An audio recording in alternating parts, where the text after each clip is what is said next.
Are you seeking a better life for yourself and your family and planning to immigrate? Do you want to send your children abroad for higher education and save up to 80% in foreign education fees? Are you looking for a chance of globally expanding your business? If your answer to these questions is yes, look no further. Ajmera Law Group can turn your dreams into reality. Contact Ajmera Law Group at www.ajmeralaw.com. Call us 997425 3030. Write to us info@ajmeralaw.com.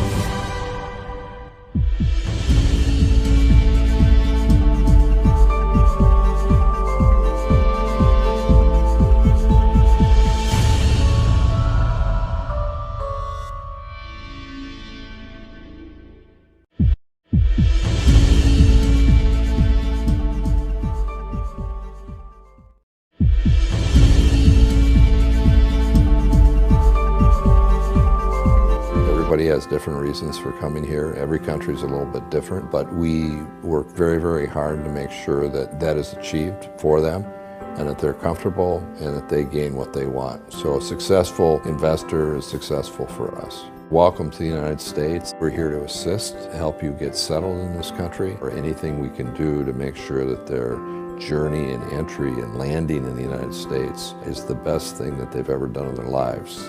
That's our commitment, that's our objective.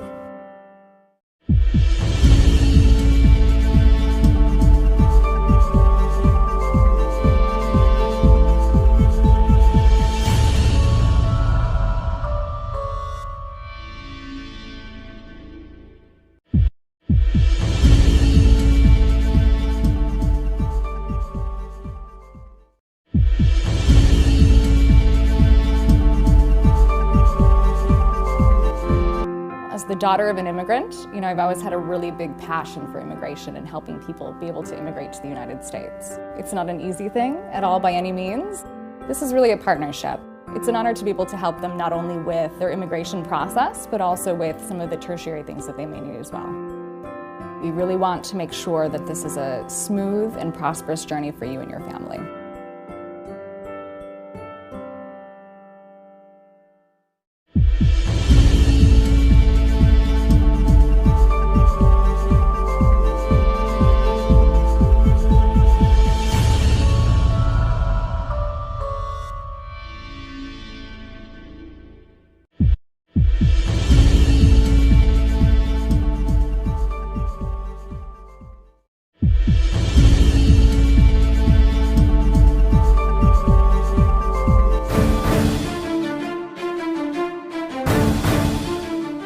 On the heels of its successful Phase 1 offering, Pine State Regional Center invites you to learn about Phase 2 of the successful Big River Steel project, a premier project in a rural targeted employment area. Pine State Regional Center is part of an economic development corporation founded by Winthrop Rockefeller in the 1950s, with a 60-year track record of success and integrity, a close working relationship with state and federal government, and a heavy emphasis on risk management. Pine State is an independent regional center and completely aligned with our investors. In July 2019, Pine State successfully finished the EB-5 raise for Phase 1 of the Big River Steel project. Big River Steel is one of the world's most advanced, high-grade steel recycling plants and answers the call of President Trump and the U.S. government to bring back manufacturing industry jobs to the heartland of the United States. Various members of Congress, including former House Judiciary Chairman Bob Goodlatte, have called it the poster project of what EB-5 was meant to be. Phase 1 of this EB-5 project successfully raised $60 million of EB-5 financing, and Big River Steel has already promoted economic growth, improved regional productivity, and created over 10,000 jobs, more than 8 times the jobs needed. Today, Big River Steel is one of the most profitable EB-5 projects ever, with over $1.3 billion in sales and $260 million in EBITDA profit in the first year of full operations. Now, Big River Steel is starting an $870 million expansion to double its capacity and create thousands of more jobs. Pine State's BRS Phase 2 is a unique opportunity for EB-5 investors. Our investors will have the benefit of evaluating an expansion project of a company that is already extremely profitable. Using a bridge equity structure, Phase 2 is already fully financed. Big River Steel has an unusually high caliber of equity investors, including Koch Industries, one of the largest private industrial companies in the world, Texas Pacific Group, one of the top private equity groups in the world, and the Arkansas Teachers Retirement System, the largest pension fund in Arkansas. Phase 2 will have a large job cushion, mitigating the risk for a successful I-829 process. And finally, the project is located in a true rural targeted employment area and will continue to benefit from a lower investment price level. On behalf of Pine State Regional Center, we welcome your interest and look forward to working with you.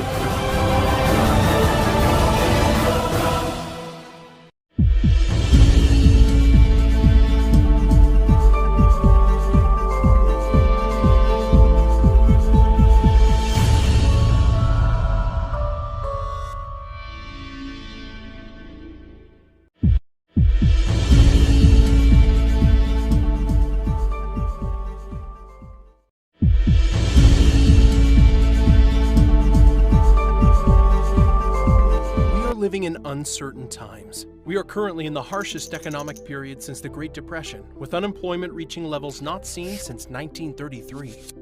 During these times, we need to come up with untraditional and creative solutions. The EB-5 program, which allows qualified international investors to help spur economic development and job creation projects, is that solution. This program has been in place for 30 years and has proven to be effective during a recession. Between fiscal year 2008 and fiscal year 2015, as the nation looked to recover from the Great Recession, EB-5 was an economic catalyst, creating and saving 730,000 jobs and generating over $20.6 billion in economic investment, all at no cost to the U.S. taxpayer. In fact, EB-5 investors are taxed on worldwide income, contributing significantly to U.S. tax revenue. The program requires each investor to invest a minimum of either $900,000 or $1.8 million into our economy, and each investment must create or save at least 10 American jobs in order to qualify for a visa. This program has operated for 30 years with tremendous success and has the potential to make an even greater impact, which would give our economy the spark that it needs right now. Now that you understand how EB-5 investments impact our economy, consider this. Every year, the United States allocates 10,000 EB-5 visas. However, right now, EB-5's true power is restrained by counting an investor's family members as part of the 10,000 visa allocation, leaving only 1/3 of the 10,000 visas for investors. Not counting family members from the annual EB-5 visa allocation unleashes EB-5's full potential. If each visa applicant invests the minimum $900,000, those 10,000 visas would equal $9 billion in investments. And $9 billion would stimulate so much more. These investments would trigger a catalytic impact across the country. With these changes, this program has the potential to generate at least $9 billion, as well as create or save at least 288,000 jobs every year. This will create a domino effect that will have exponential growth results and spark more investment in job creation in our economy. We now urge Congress to reform and reauthorize this program to meet the unique challenges created by COVID-19. Show your support for the long-term reauthorization of the EB-5 program that has historically helped create and save hundreds of thousands of American jobs. Sign IIUSA's public letter of support to Congress by visiting iiusa.org/letter.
I'm Matt Hogan, Vice President of Project Development for CMB Regional Centers. I want to thank you for joining us here virtually. I know it's trying times for everybody, so I hope you and your family and your loved ones are staying healthy and staying safe.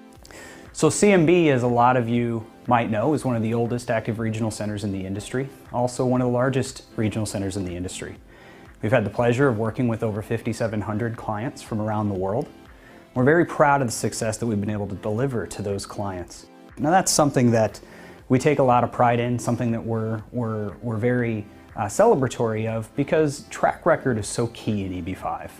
And I would challenge you to find other regional centers that have been able to deliver that level of success to as many limited partners.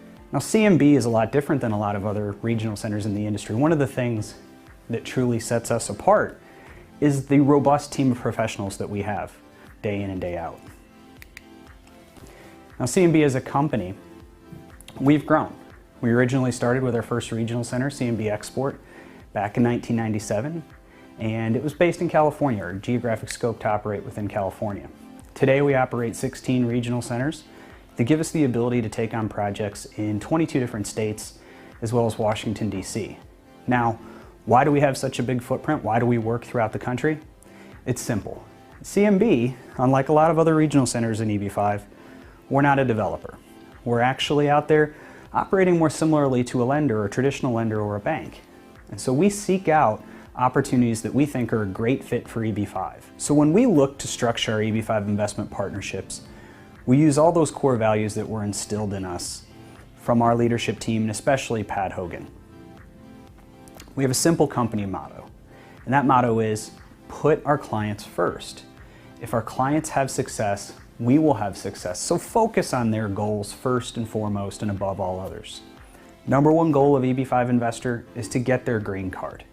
How do we do that? We make sure that the projects we select are going to create those jobs. We try and mitigate risk that they won't be able to be completed, and they won't be able to create the jobs needed for every EB5 investor to be successful.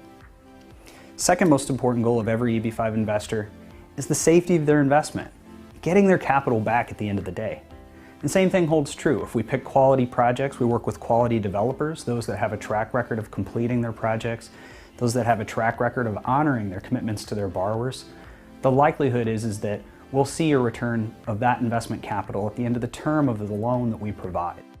We look forward to answering any questions that you may have and working with you through each step of your EB5 process.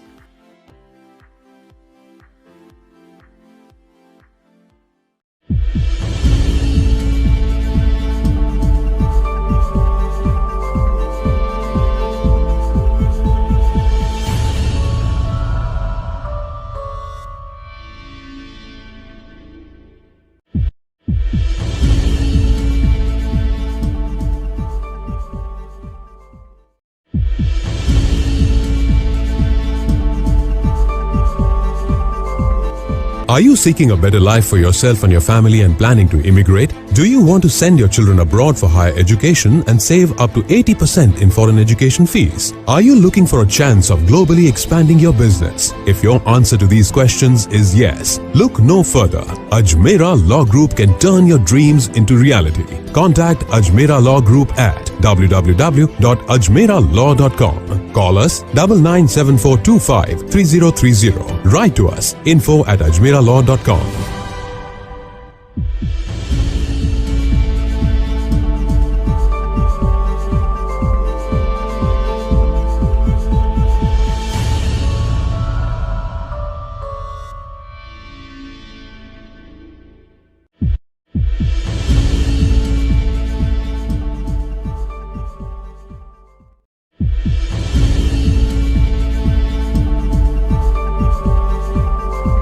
Everybody has different reasons for coming here. Every country is a little bit different, but we work very, very hard to make sure that that is achieved for them and that they're comfortable and that they gain what they want. So a successful investor is successful for us. Welcome to the United States. We're here to assist, to help you get settled in this country, or anything we can do to make sure that their journey and entry and landing in the United States is the best thing that they've ever done in their lives.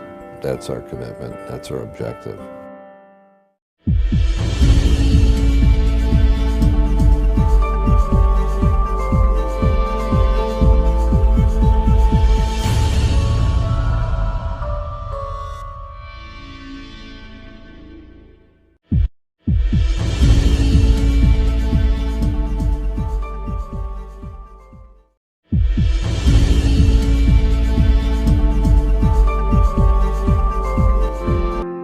daughter of an immigrant, I've always had a really big passion for immigration and helping people be able to immigrate to the United States. It's not an easy thing at all by any means. This is really a partnership. It's an honor to be able to help them not only with their immigration process, but also with some of the tertiary things that they may need as well. We really want to make sure that this is a smooth and prosperous journey for you and your family.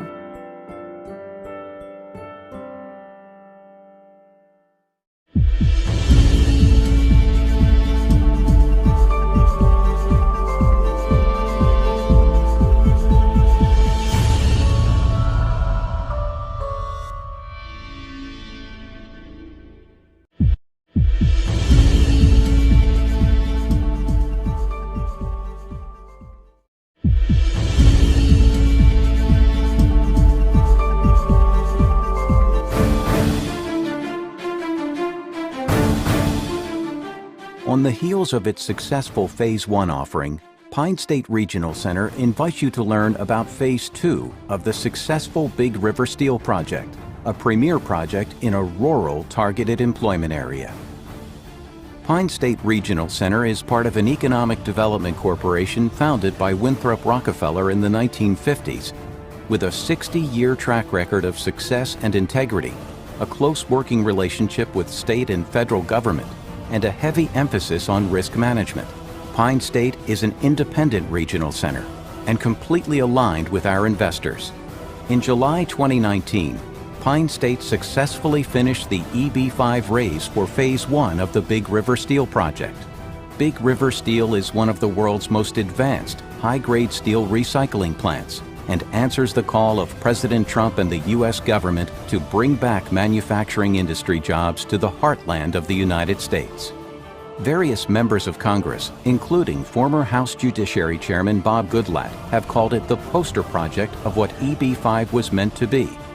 Phase 1 of this EB-5 project successfully raised $60 million of EB-5 financing, and Big River Steel has already promoted economic growth, improved regional productivity, and created over 10,000 jobs, more than 8 times the jobs needed. Today, Big River Steel is one of the most profitable EB-5 projects ever, with over $1.3 billion in sales and $260 million in EBITDA profit in the first year of full operations. Now, Big River Steel is starting an $870 million expansion to double its capacity and create thousands of more jobs. Pine State's BRS Phase 2 is a unique opportunity for EB-5 investors.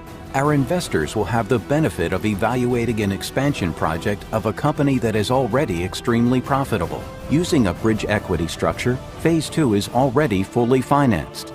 Big River Steel has an unusually high caliber of equity investors, including Koch Industries, one of the largest private industrial companies in the world, Texas Pacific Group, one of the top private equity groups in the world, and the Arkansas Teachers Retirement System, the largest pension fund in Arkansas. Phase 2 will have a large job cushion, mitigating the risk for a successful I-829 process. And finally, the project is located in a true rural targeted employment area and will continue to benefit from a lower investment price level.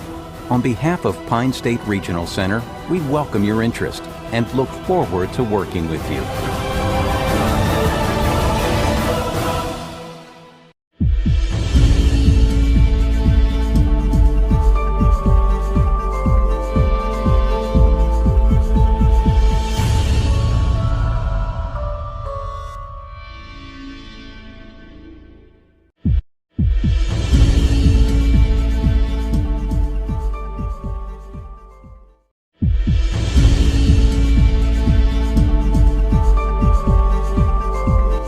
Living in uncertain times. We are currently in the harshest economic period since the Great Depression, with unemployment reaching levels not seen since 1933.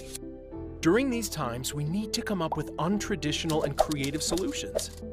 The EB-5 program, which allows qualified international investors to help spur economic development and job creation projects, is that solution.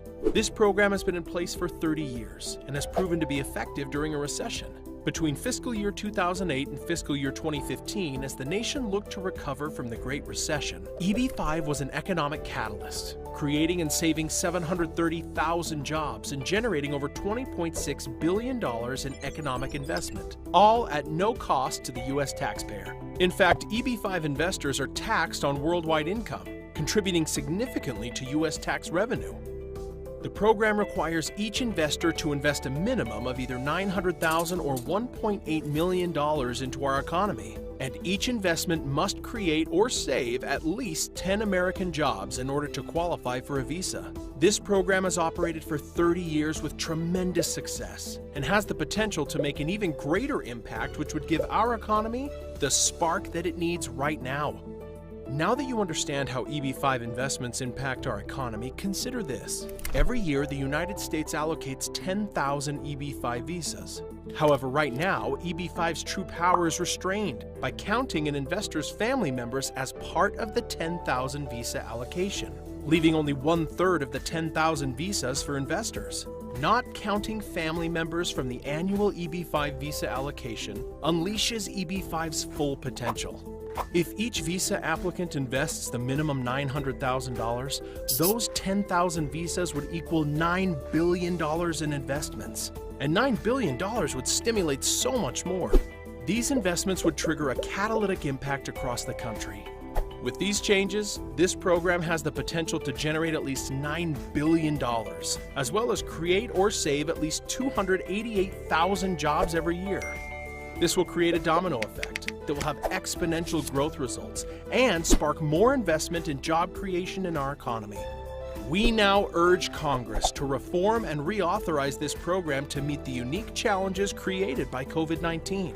Show your support for the long-term reauthorization of the EB-5 program that has historically helped create and save hundreds of thousands of American jobs.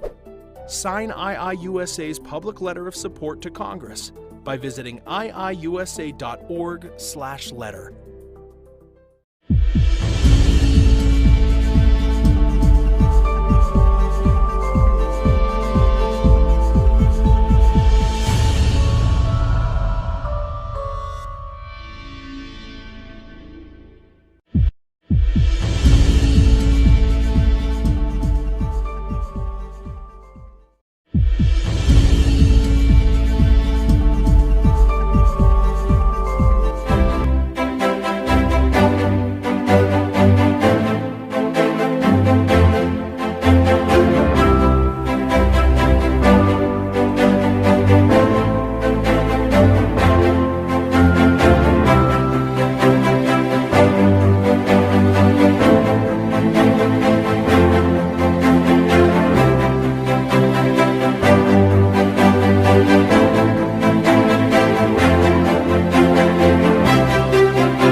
Hi, I'm Matt Hogan, Vice President of Project Development for CMB Regional Centers. I want to thank you for joining us here virtually. I know it's trying times for everybody, so I hope you and your family and your loved ones are staying healthy and staying safe. So CMB, as a lot of you might know, is one of the oldest active regional centers in the industry, also one of the largest regional centers in the industry. We've had the pleasure of working with over 5,700 clients from around the world. We're very proud of the success that we've been able to deliver to those clients. Now that's something that we take a lot of pride in, something that we're very celebratory of, because track record is so key in EB5. And I would challenge you to find other regional centers that have been able to deliver that level of success to as many limited partners. Now CMB is a lot different than a lot of other regional centers in the industry. One of the things that truly sets us apart is the robust team of professionals that we have day in and day out. Now CMB as a company, we've grown. We originally started with our first regional center, CMB Export, back in 1997, and it was based in California, our geographic scope to operate within California. Today we operate 16 regional centers that give us the ability to take on projects in 22 different states, as well as Washington, D.C. Now, why do we have such a big footprint? Why do we work throughout the country? It's simple. CMB, unlike a lot of other regional centers in EB5, we're not a developer. We're actually out there operating more similarly to a lender, a traditional lender, or a bank. And so we seek out opportunities that we think are a great fit for EB5. So when we look to structure our EB5 investment partnerships, we use all those core values that were instilled in us from our leadership team, and especially Pat Hogan. We have a simple company motto, and that motto is, put our clients first. If our clients have success, we will have success. So focus on their goals first and foremost and above all others. Number one goal of EB5 Investor is to get their green card. How do we do that? We make sure that the projects we select are going to create those jobs. We try and mitigate risk that they won't be able to be completed and they won't be able to create the jobs needed for every EB5 investor to be successful. Second most important goal of every EB5 investor is the safety of their investment, getting their capital back at the end of the day. The same thing holds true. If we pick quality projects, we work with quality developers, those that have a track record of completing their projects, those that have a track record of honoring their commitments to their borrowers. The likelihood is that we'll see a return of that investment capital at the end of the term of the loan that we provide. We look forward to answering any questions that you may have and working with you through each step of your EB5 process.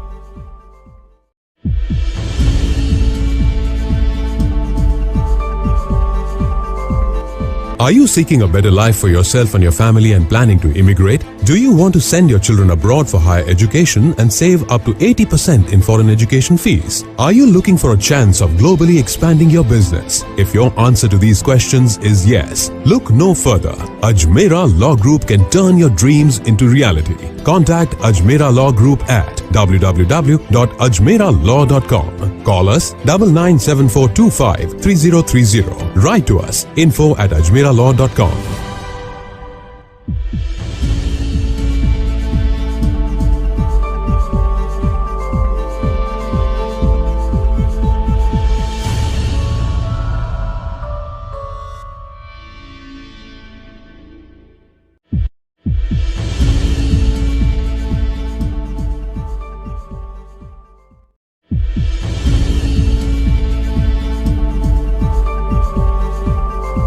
Everybody has different reasons for coming here. Every country is a little bit different, but we work very, very hard to make sure that that is achieved for them and that they're comfortable and that they gain what they want. So a successful investor is successful for us. Welcome to the United States. We're here to assist, to help you get settled in this country, or anything we can do to make sure that their journey and entry and landing in the United States is the best thing that they've ever done in their lives. That's our commitment. That's our objective.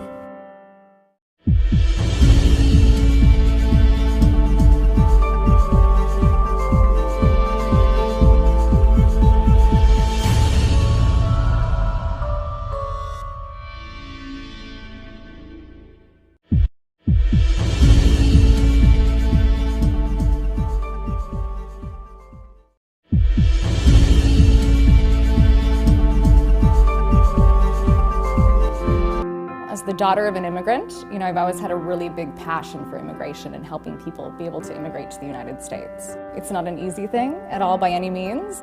This is really a partnership. It's an honor to be able to help them not only with their immigration process, but also with some of the tertiary things that they may need as well. We really want to make sure that this is a smooth and prosperous journey for you and your family.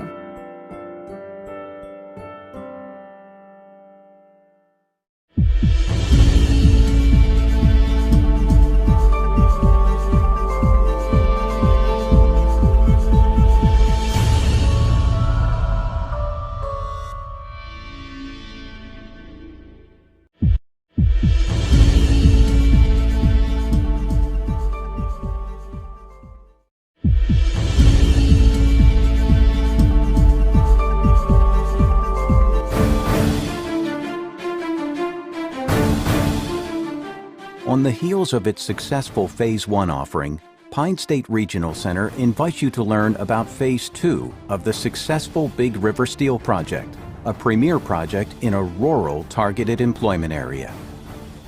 Pine State Regional Center is part of an economic development corporation founded by Winthrop Rockefeller in the 1950s, with a 60-year track record of success and integrity, a close working relationship with state and federal government, and a heavy emphasis on risk management.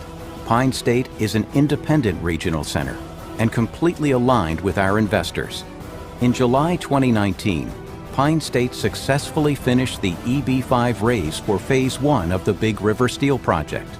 Big River Steel is one of the world's most advanced, high-grade steel recycling plants and answers the call of President Trump and the U.S. government to bring back manufacturing industry jobs to the heartland of the United States. Various members of Congress, including former House Judiciary Chairman Bob Goodlatte, have called it the poster project of what EB-5 was meant to be. Phase 1 of this EB-5 project successfully raised $60 million of EB-5 financing, and Big River Steel has already promoted economic growth, improved regional productivity, and created over 10,000 jobs, more than 8 times the jobs needed.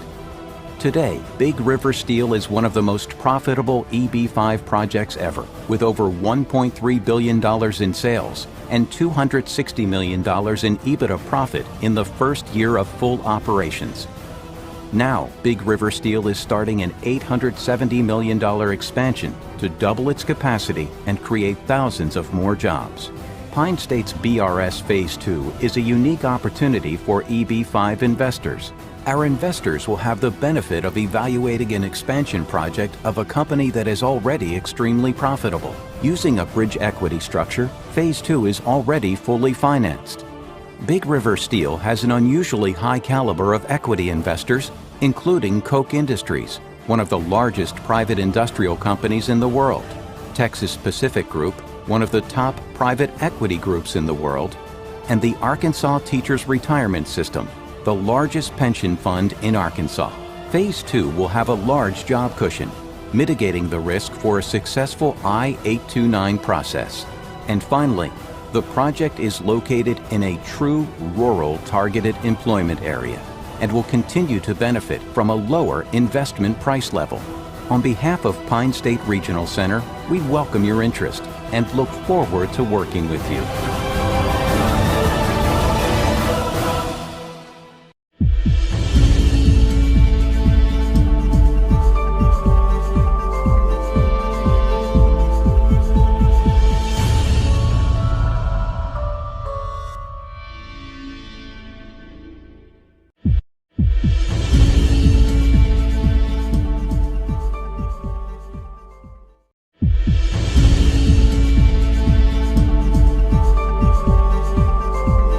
Living in uncertain times. We are currently in the harshest economic period since the Great Depression, with unemployment reaching levels not seen since 1933. During these times, we need to come up with untraditional and creative solutions. The EB-5 program, which allows qualified international investors to help spur economic development and job creation projects, is that solution. This program has been in place for 30 years and has proven to be effective during a recession. Between fiscal year 2008 and fiscal year 2015, as the nation looked to recover from the Great Recession, EB-5 was an economic catalyst, creating and saving 730,000 jobs and generating over $20.6 billion in economic investment, all at no cost to the U.S. taxpayer. In fact, EB-5 investors are taxed on worldwide income, contributing significantly to U.S. tax revenue. The program requires each investor to invest a minimum of either $900,000 or $1.8 million into our economy, and each investment must create or save at least 10 American jobs in order to qualify for a visa. This program has operated for 30 years with tremendous success and has the potential to make an even greater impact, which would give our economy the spark that it needs right now. Now that you understand how EB-5 investments impact our economy, consider this. Every year, the United States allocates 10,000 EB-5 visas. However, right now, EB-5's true power is restrained by counting an investor's family members as part of the 10,000 visa allocation, leaving only 1/3 of the 10,000 visas for investors. Not counting family members from the annual EB-5 visa allocation unleashes EB-5's full potential. If each visa applicant invests the minimum $900,000, those 10,000 visas would equal $9 billion in investments. And $9 billion would stimulate so much more. These investments would trigger a catalytic impact across the country.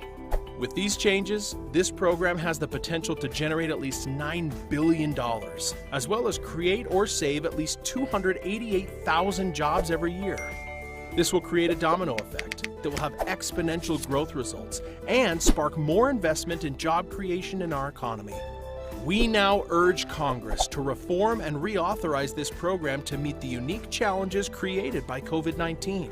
Show your support for the long-term reauthorization of the EB-5 program that has historically helped create and save hundreds of thousands of American jobs. Sign IIUSA's public letter of support to Congress by visiting iiusa.org/letter.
Hi, I'm Matt Hogan, Vice President of Project Development for CMB Regional Centers. I want to thank you for joining us here virtually I know it's trying times for everybody, so I hope you and your family and your loved ones are staying healthy and staying safe. So CMB, as a lot of you might know, is one of the oldest active regional centers in the industry, also one of the largest regional centers in the industry. We've had the pleasure of working with over 5,700 clients from around the world. We're very proud of the success that we've been able to deliver to those clients. Now that's something that we take a lot of pride in, something that we're very celebratory of, because track record is so key in EB5. And I would challenge you to find other regional centers that have been able to deliver that level of success to as many limited partners. Now CMB is a lot different than a lot of other regional centers in the industry. One of the things that truly sets us apart is the robust team of professionals that we have day in and day out. Now CMB as a company, we've grown. We originally started with our first regional center, CMB Export, back in 1997, and it was based in California, our geographic scope to operate within California. Today we operate 16 regional centers that give us the ability to take on projects in 22 different states, as well as Washington, D.C. Now, why do we have such a big footprint? Why do we work throughout the country? It's simple. CMB, unlike a lot of other regional centers in EB5, we're not a developer. We're actually out there operating more similarly to a lender, or a traditional lender, or a bank. And so we seek out opportunities that we think are a great fit for EB5. So when we look to structure our EB5 investment partnerships, we use all those core values that were instilled in us from our leadership team, and especially Pat Hogan. We have a simple company motto, and that motto is, put our clients first. If our clients have success, we will have success. So focus on their goals first and foremost and above all others. Number one goal of EB5 Investor is to get their green card. How do we do that? We make sure that the projects we select are going to create those jobs. We try and mitigate risk that they won't be able to be completed, and they won't be able to create the jobs needed for every EB5 investor to be successful. Second most important goal of every EB5 investor is the safety of their investment, getting their capital back at the end of the day. And same thing holds true. If we pick quality projects, we work with quality developers, those that have a track record of completing their projects, those that have a track record of honoring their commitments to their borrowers. The likelihood is that we'll see a return of that investment capital at the end of the term of the loan that we provide. We look forward to answering any questions that you may have and working with you through each step of your EB5 process.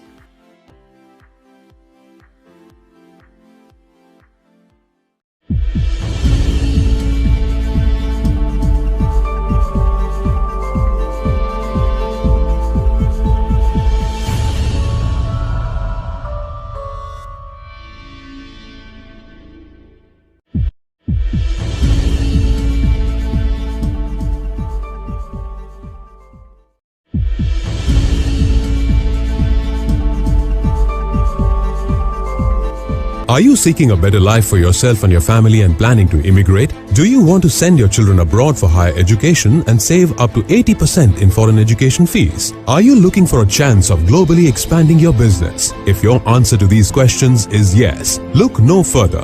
Ajmera Law Group can turn your dreams into reality. Contact Ajmera Law Group at www.ajmeralaw.com. Call us 9974253030. Write to us info@ajmeralaw.com.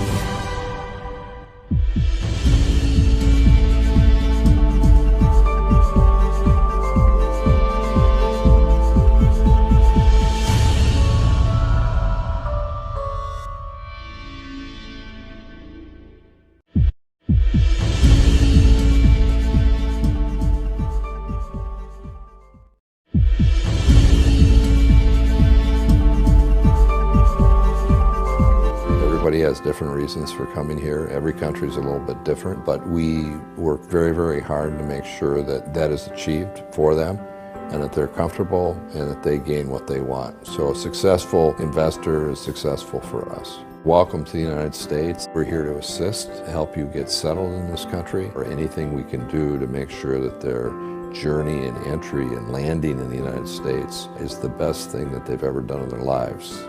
That's our commitment, that's our objective.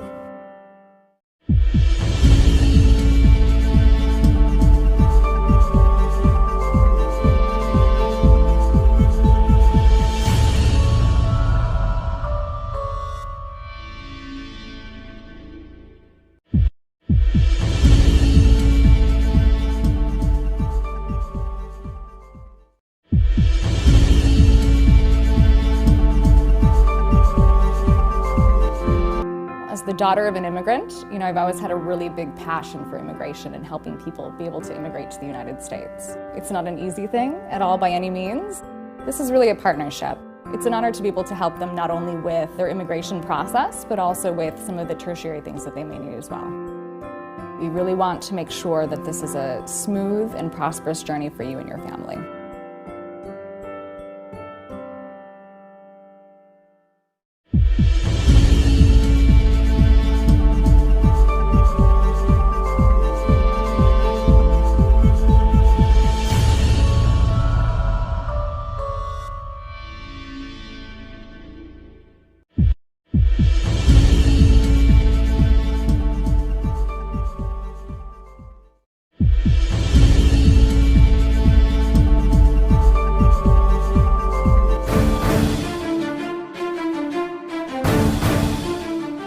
On the heels of its successful Phase 1 offering, Pine State Regional Center invites you to learn about Phase 2 of the successful Big River Steel project, a premier project in a rural targeted employment area. Pine State Regional Center is part of an economic development corporation founded by Winthrop Rockefeller in the 1950s, with a 60-year track record of success and integrity, a close working relationship with state and federal government, and a heavy emphasis on risk management. Pine State is an independent regional center and completely aligned with our investors. In July 2019, Pine State successfully finished the EB-5 raise for Phase 1 of the Big River Steel project. Big River Steel is one of the world's most advanced, high-grade steel recycling plants and answers the call of President Trump and the U.S. government to bring back manufacturing industry jobs to the heartland of the United States. Various members of Congress, including former House Judiciary Chairman Bob Goodlatte, have called it the poster project of what EB-5 was meant to be. Phase 1 of this EB-5 project successfully raised $60 million of EB-5 financing, and Big River Steel has already promoted economic growth, improved regional productivity, and created over 10,000 jobs, more than 8 times the jobs needed. Today, Big River Steel is one of the most profitable EB-5 projects ever, with over $1.3 billion in sales.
Africa, and this way we have covered the whole globe. And simultaneously, in concurrent to this international week, we have other activities also going on, which we are basically India, Germany B2B meet, which we have done with around 25 Indian companies showcasing their products in multi-products and having the visitors from the Germany. Then we had a India pavilion in the Warsaw Print and Pack International Expo, where we had taken 40 Indian companies to participate virtually, and there were buyers from the Central Europe who visited that, which is on till today. Simultaneously, we also have this Global Real Estate Expo and Global Residency and Citizens in Expo, which is Expo and Conference, which is virtually going on. Yesterday we started, today also it is going on. And along with the support of Ministry of MSME, Micro, Small and Medium Enterprises, Government of India, we are also doing tube manufacturing, which is basically used for the pharma, cosmetic and personal care products. So yesterday we started that. Today again the technical session is going on, and we have a round table conference also, which is going on upstairs in our another hall. So these are the activities which we have covered as part of the PHDCCI International Week. I'm happy to inform you that in the last 4 days, we have been able to get around 300 people who came physically and attended the conference. And we have around 5,000 plus people who are online here for total 5 days who have registered and are attending online throughout the globe. So that way we have been able to cover a lot of activities. And in the last 4 days, we have been able to get around 20 plus ambassadors who have come here physically and attended this. Ma'am has graced the occasion on day 1 as well, and today again we welcome her for this. And similarly, other ambassadors also came on day 1 and other days, specific days which we were celebrating for those countries. So we are really thankful to all of you who have joined us physically as well as virtually for this. So to start this, we would like to first start with our national anthem. So I will request if we can all raise for the national anthem. जनगण मन अधिनायक जय हे भारत भाग्य विधाता पंजाब सिंध गुजरात मराठा द्राविड उत्कल बंगा विंध्य हिमाचल यमुना गंगा उच्चल जलधि तरंगा तव शुभ नामे जागे तव शुभ आशीष मांगे गाहे तव जय गाथा जन गण मंगलदायक जय हे भारत भाग्य विधाता जय हे जय हे जय हे जय जय जय जय हे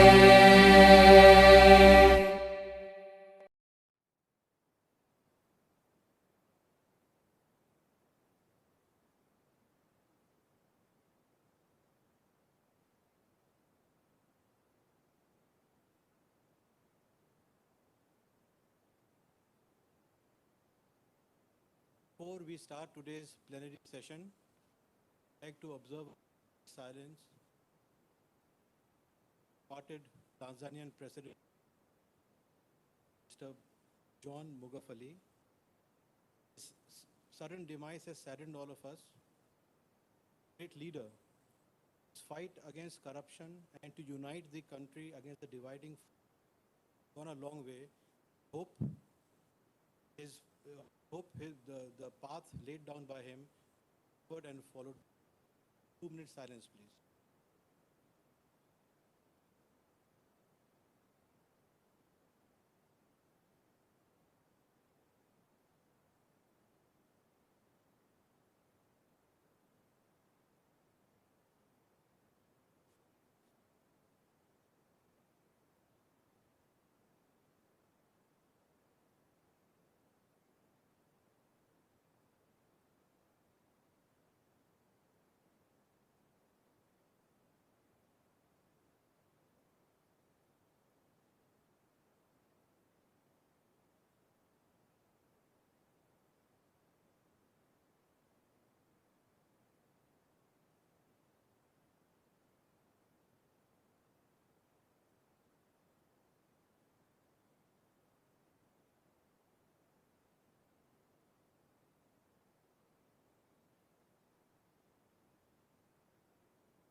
Thank you, sir.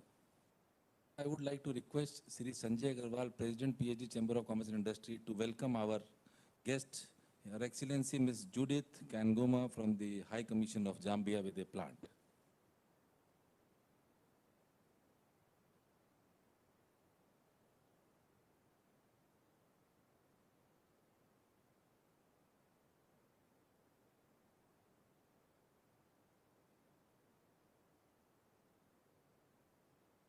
Request Shri Vivek Agarwala ji, the Chair of International Affairs Committee for Africa from the Chamber, to welcome Mr. Sebastian Bellivini, the Charge d'Affaires, Ghana High Commission.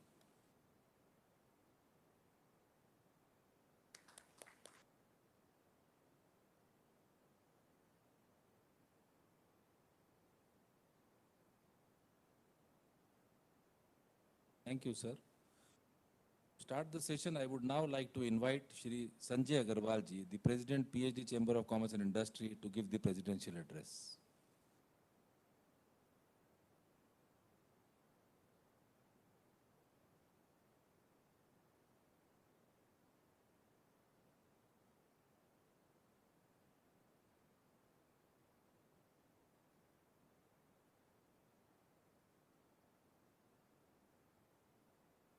Morning, everyone. Of the PhD Chamber of Commerce and Industry, it's a pleasure to extend a very warm and especially excellencies from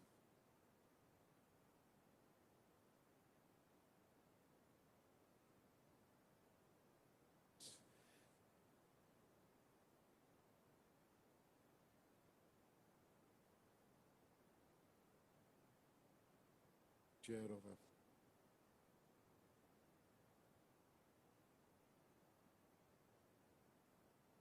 ASG of us. I would like to open my address by quoting the words of the artist Damien. Said, everyone is related to Africa. Everyone comes from Africa. All distant relatives across this world is born. Across the world. It's very true. Everything has humankind. This is the strongest bond that should and can special relationship with Africa. Bond which is the stays to be in Africa, where was dreamt of.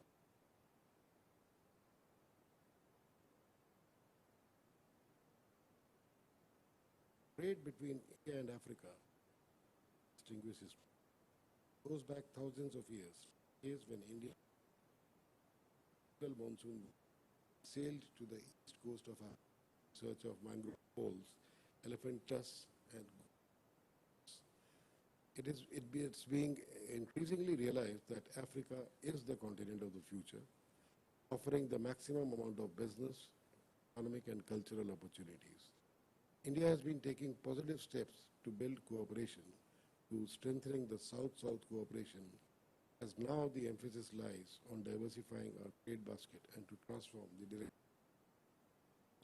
Friends, Africa is increasingly becoming an attractive hub for foreign investors in the light of various economic, political and social reforms that are being throughout the continent, resulting in a much improved business environment.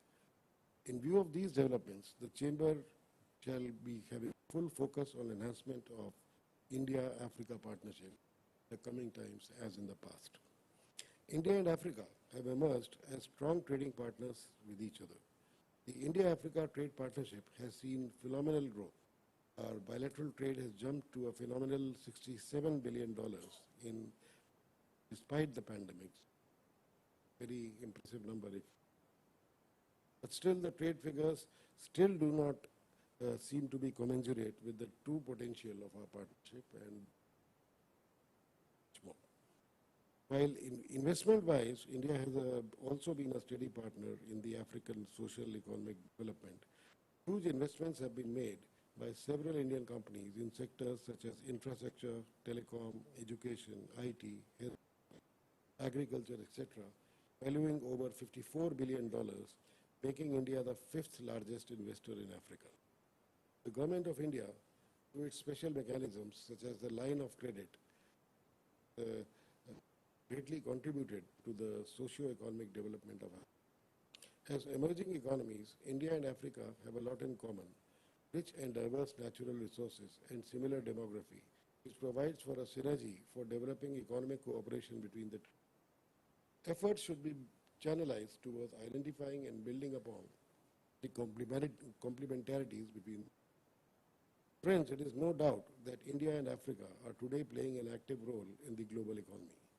Many of the economies within Africa are outpacing economies anywhere else in the world. Although both India and Africa offer abundant opportunities to each other, some key areas of cooperation can be education and skill development, as the continent has a huge positive demographic dividend, and India as a nation should invest in human capital. This will result in capacity building and will also cater to the needs of Africa. Another important sector is the healthcare sector. We see a lot of African patients here in India. Efforts should be made to make these facilities available in Africa. Investment should be considered in these sectors and needs to be holistically taken up, which includes skilled medical professionals, nurses, technicians, etc. Our government may engage in discussions with its counterparts in Africa for developing a health sector delivery mechanism also through interlinking pharmaceutical with health services.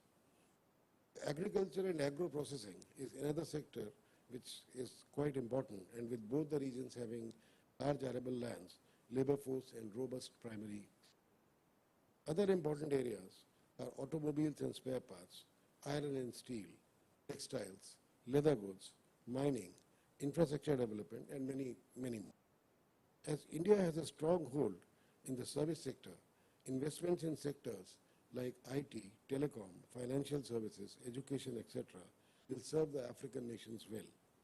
Apart from this, tourism is one of the key sectors where India and Africa can join hands. As people from both the regions are now traveling abroad for leisure or business on a frequent basis, tourism should be one focus area for cooperation once the things return to normal post-COVID. Also, as emerging economies, thrust should be on MSME sector. For any emerging economy, this sector forms the backbone for development. To increase our economic cooperation, we need to organize more bilateral visits and delegations with each other. We hope such interactions in the future will help to improve business transactions and opportunities. I hope today's session will ultimately lead to enhancing the multi-dimensional cooperation that already exists between India. Friends, I would like to conclude by thanking our distinguished guests and dignitaries for being with us today. Thank you so much. Thank you very much, sir, for setting the agenda for today's session. And as just wanted to update that from the chamber point of view, we have been very actively working with the Africa, and we have been doing India-Africa Land of Opportunities as a flagship event, which we have been doing for years. So again, we will be doing this coming year as well, and we will be coming to all of you for your support for that. So now, before I invite Shri Vivek Agarwala ji, I would like to also acknowledge the presence of Mr. Jasveer Singh, the Chief Development Officer, ARISE from UAE, who has joined us virtually. Thank you very much, Jasveer ji, for joining. We also have with us Mr. Mahesh Patel, the founder and chairman, Export Trading Group from Tanzania. Thank you, Mahesh ji, for joining from Tanzania. And we also have our knowledge partner for the event, Dr. Rajendra Prasad Sharma, the Professor Marketing Area from the Indian Institute of Foreign Trade, who has joined us virtually from Kolkata. Thank you very much, sir, for joining. Now I would like to invite Mr. Vivek Agarwala, the Chair for International Affairs Committee for Africa of PhD Chamber, to give his theme address.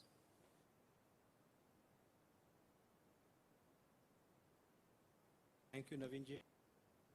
President, sir. His Excellency Judith Kangoma, High Commissioner of Zambia, Mr. Sebastian Belivain, Mr. Saurabh Sanyal, Mr. Naveen Seth, friends present in the auditorium, all the visitors on the web today, warm welcome to you all. As aptly our President put in, everyone comes from Africa. We are all related to Africa. Africa, I would add here, Africa truly is the land of origin. As neighbors across the Indian Ocean, India's economic engagements with African countries has been vibrant in recent times, extending beyond trade and investment to technology transfers, knowledge sharing, and skill development. Economically,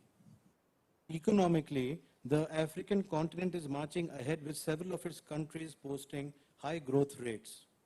The major trends driving this growth are changing policy environments, a growing middle class, technology transfers, robust domestic demand, rapid urbanization, etc.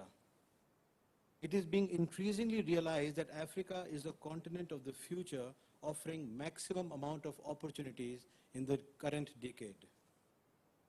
India has always expressed optimism regarding the potential of African continent and has seen itself as a significant stakeholder in Africa's development. With a close proximity to East Africa, which is just across the ocean, India naturally stands to be the best partner for Africa always. Investment linkages between the two regions have grown significantly in the recent years. Particularly, Indian investments into Africa have seen a phenomenal growth, particularly in pharmaceuticals, telecommunications, information technology, energy, mining, agriculture, automobile sectors, etc., which has led to considerable value addition and employment generation in Africa. Though the outward investment from India to Africa has increased in the recent years, there are potential hindrances that can dampen this increasing trend. The challenges are systematic issues concerning infrastructure bottlenecks, underdeveloped capital markets, information asymmetries, fluctuating commodity prices, access to trade finance, transport and logistics, technical regulations, licensing and permit requirements, etc., which deters Indian businesses. Despite the limitations, the African market offers attractive long-term untapped investment potential as their economies develop from a low base, outshining many stagnant, crisis-hit advanced countries. We at the Chamber, we feel that the Indian businesses are not aware of these innumerable opportunities present in the African continent. And as such, today our theme plan for the Africa is to address the concern how to increase the awareness of opportunities in Africa for our members and for business in general. The emerging potential areas and long-term cooperation which can be fished out from the basket of opportunities available. We realize that each African country, particularly the smaller countries, offer significant opportunities for trade and investment. Hence, the main objective today of the session is to clear misconceptions regarding doing business with this region.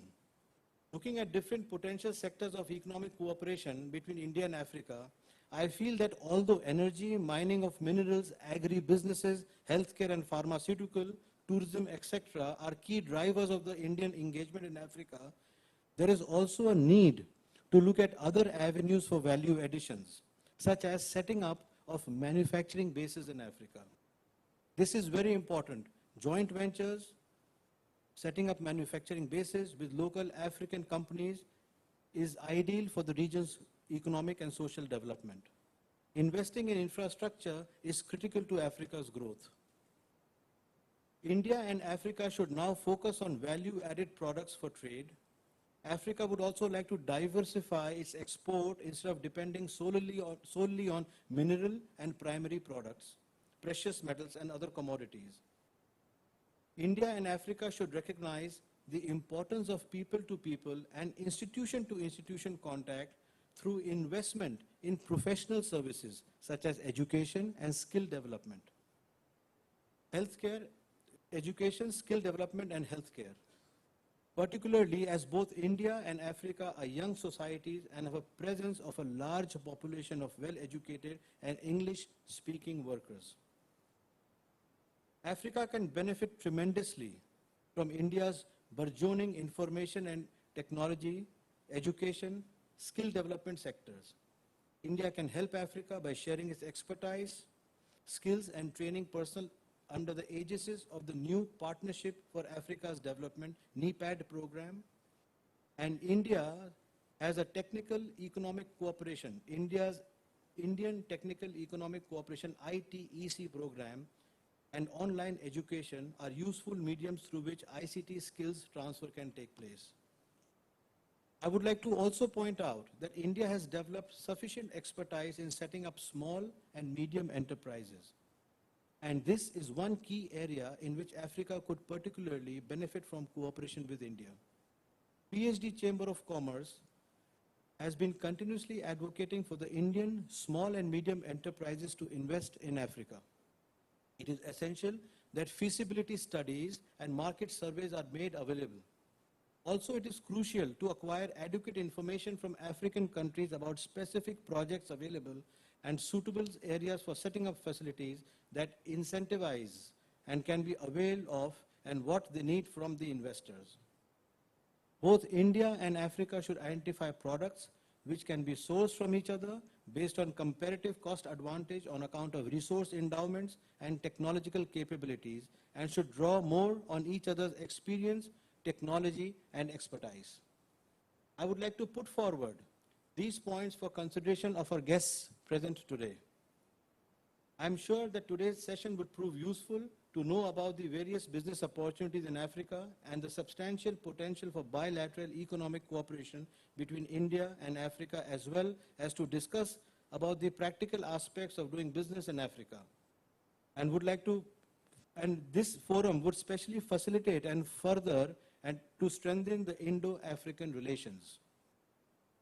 Before concluding, I would like to share some experience which other African countries could draw upon, which I have had in the last 5 years. I went in 2016 to a small country in Africa called Gabon. And there a model was set up by Gabon government in association with Olam. And this model particularly has been a highly successful model in transforming the country's social and economic situation. When we went there, we realized that the country was deficit even in basic materials, but they were absolutely endowed with their raw material, which is timber. With the help of Olam, with the help of the government of Gabon, in the last 5 years, the country has seen a whooping and a substantial increase in exports, and the whole economic cycle of the country has changed. I urge upon other African countries to emulate, to look at this model, wherein one company can be a key driver to promote investments, to drive investments, and to bring in the foreign capital required to steer the economic growth of Africa. Similarly was the case in Tanzania. 2 years back, I visited Tanzania and I was given a state-level reception at Tanzania. They showed me the country. We looked around, and the immense potential and the immense capabilities of the people of Tanzania existing was totally overwhelming. Now, with the new mission and with the new thrust our president, who has just demised, has put forward, I hope the country moves forward and other countries emulate the kind of vision which has been put forward. I conclude and I convey my deepest gratitude to all our esteemed guests and participants for joining today. Thank you.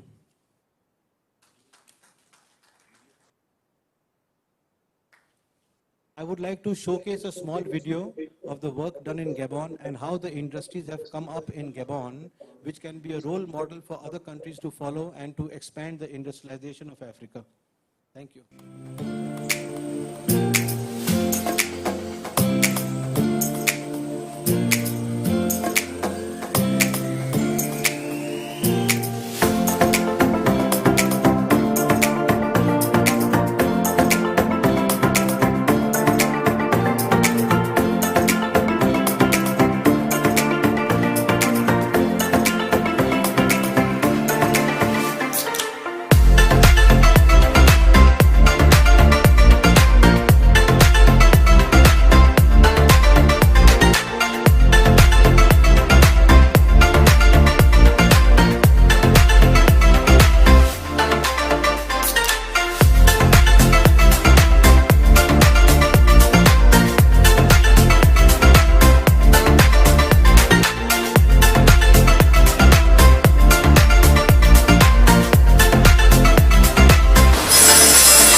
Thank you to all.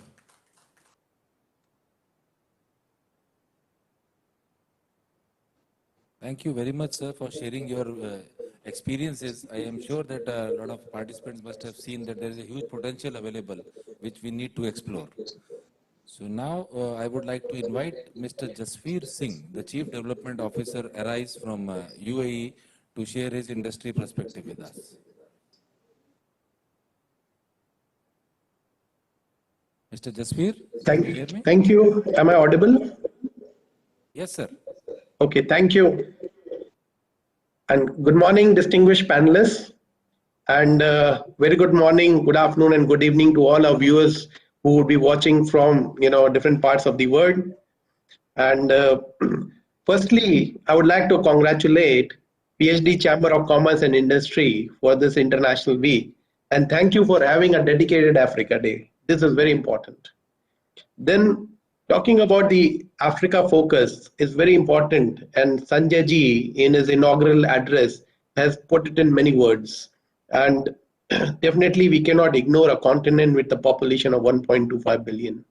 One. Second, very important, if we are talking about India achieving a 5 trillion economy, then tapping of the Africa opportunity is not an option, it's a must. So talking about the Africa growth opportunity, and I would like to put 2-3 things in perspective. And the important ones are, there are 3 hard facts to understand. First, that Africa is 83% dependent on import. So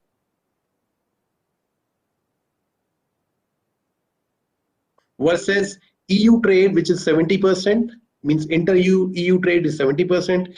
Even if you look at the trade between US, Canada, and Mexico, it is as high as 65%. So Africa, through AFTA, African Continental Free Trade Act trade area, is now very adamant on ensuring that the inter-Africa trade increases. A lot of trade barriers will come, which will promote made in Africa.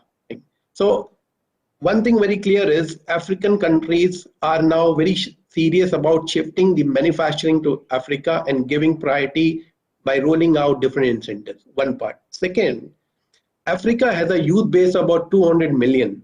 Any country that wants to tap on this Africa opportunity has to provide a win-win situation whereby these 200 million youth get some job.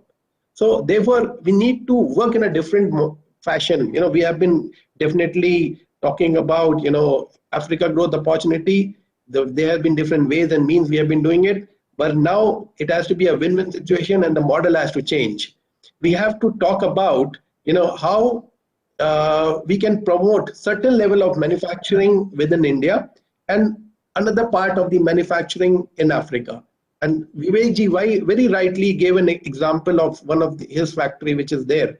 So what is happening, how we can do it is by promoting first level of, there are 2 ways of doing it. We can promote first level of manufacturing in India, second level in Africa. For example, pharma.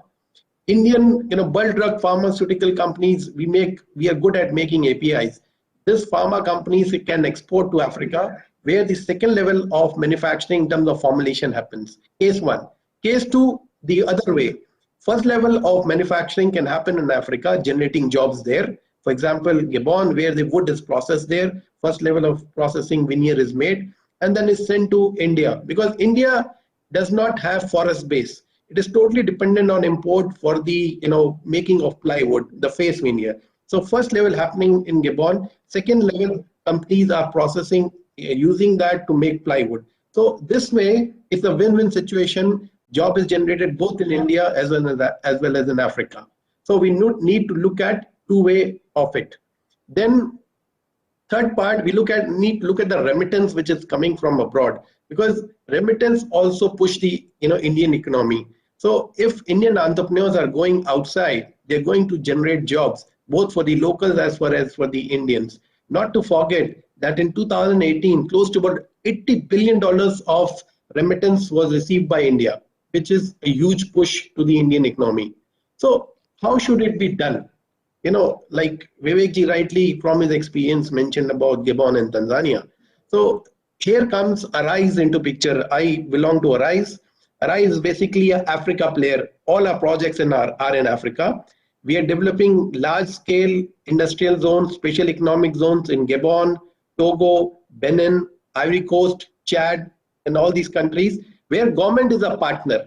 And our objective is to promote Indian entrepreneurs to go to Africa and settle in these industrial zones and look at, tapping on the natural resources which are available in Africa, catering both to the local population, demands of the local population, and also exporting to multiple other countries. So coming back to one of the project that Vivek ji mentioned about, that project has been done by Arise, where we have close to about 150 investors from about 17 countries. And out of these 150, more than 50 are from India itself. Every month, about 400 TUs of TUs are being exported to India for the second level of processing in India. Otherwise, India will have to import the finished product from other countries. So this is a win-win situation where both India and as well as Africa is gaining. So, but this is not so simple. There are a lot of challenges which are there in the process, and there I would like to use this forum to highlight those issues. Firstly, there are basically 5 points I will say. Firstly, the G2G arrangement. The government has to have a dedicated cell which can support Indian entrepreneurs to go and invest in Africa, because Africa, there's a cultural difference, there's a language barrier, there are a lot of challenges for which the Indians need support. Most of other countries, they've set up dedicated cells, and we need to do the same. PhD Chamber of Commerce and other institutions are doing good job, but I think this is still very less. Second, zero custom duty. If you see, anything which is coming from ASEAN is free of customs duty, but anything coming from Africa, they have to pay custom. A lot of countries have to pay custom duty. Why so? If India is talking about Africa, favoring Africa and talking about Africa or tapping on Africa opportunity, why cannot we give Africa the same advantages as we give to ASEAN countries on the ASEAN Treaty? We need to look at those and provide good incentives for made in Africa content to come in India. Then thirdly, the Indian banks have to open. Indian entrepreneurs going abroad, they face huge difficulty in raising finances. So we as a company are helping the Indian companies get the working capital without any guarantees, but the capex is always a problem. So Indian banks need to look up and see how they can support the Indian entrepreneurs. Just to highlight, when I spent about 10 years in Africa, when I was in Africa, in spite of my bank balance, I could not get a loan from Indian bank. That's such a surprise, because they term, the country I was staying in as a risk country. Then fourthly is the double taxation treaty. India need to sign the double taxation treaty with most of the African countries. We need to expedite that. Lastly is the linking of the social security. All these people who are going, Indians who are going to work in Africa, they work there, they have to abide by the local government rules. They have to pay the local taxes, they have to pay the local security, social security. But once they leave the country, come back to India, the social security paid is of no use, because that they're not able to use it. We need to find a way how the Indian government and the different governments in Africa can tie up, so that when they leave they come back to India, this can be, this can be to their use. So I think these are the different 4 or 5 steps where, areas where we need attention of the Indian government. And again, I'll thank PhD Chamber of Commerce for the support that is being given to the Indian entrepreneurs. And I hope this will continue through such forums. So with this, I will request if one of the videos can be played, which talks about Arise. This is Africa, a continent that's brimming with resources. 70% of the world's cocoa, 53% of the world's cashew, 2/3 of the world's copper cobalt, half of the world's manganese. It all comes from Africa. But these resources don't bring in as much revenue back to Africa. Majority transformation of African resources happens in other continents. Africa's growth is also daunted by challenges like poverty, unemployment, and income inequality. Together we can fight these problems. Together we can arise. Arise was born in Africa in 2010 with a vision to empower African economies and generate jobs, whilst keeping Mother Nature and our shareholders forever smiling. We don't just build infrastructure to achieve our vision. We create ecosystems that empower communities, governments, and economies to solve problems. Like we did in Gabon, a country on the west coast of Africa. In 5 short years, we developed a special economic zone and ports for mineral, containers, and general cargo. But that's just the tip of the iceberg. For instance, apart from building an SEZ for the timber processing industry, we created an ecosystem for it to flourish, starting with developing log supply through third-party contractors and sustainable plantations, to building a log rail with an unloading and storage facility for end-to-end logistics. We also organised trade shows for hosted companies to showcase and market their timber products. It's not just infrastructure, it's more, it's bigger, a complete growth ecosystem. We witnessed a similar growth in the mining industry too, all by connecting the untapped mines of Gabon to the rest of the world. While the new 5 million metric ton mineral terminal built in 2015 helped, railway sidings and rolling stock for transporting the minerals caused the real impact. We even connected the mines and the neighbouring rural communities with electricity. Now that there's light, there's a bright future for Gabon, a bright future for Africa. At Arise, we envision to impact the entire continent, to generate over 4 million jobs in all of Africa, to create industrial zones like we're setting up in Côte d'Ivoire, Togo and Benin, to construct ports like the one taking shape in Mauritania and Côte d'Ivoire. At Arise, we don't just build to survive, we create ecosystems to thrive. We were born in Africa. We understand African problems. We're committed to growing sustainably. And we won't stop at building just infrastructure, because we are Arise, the builder of ecosystems.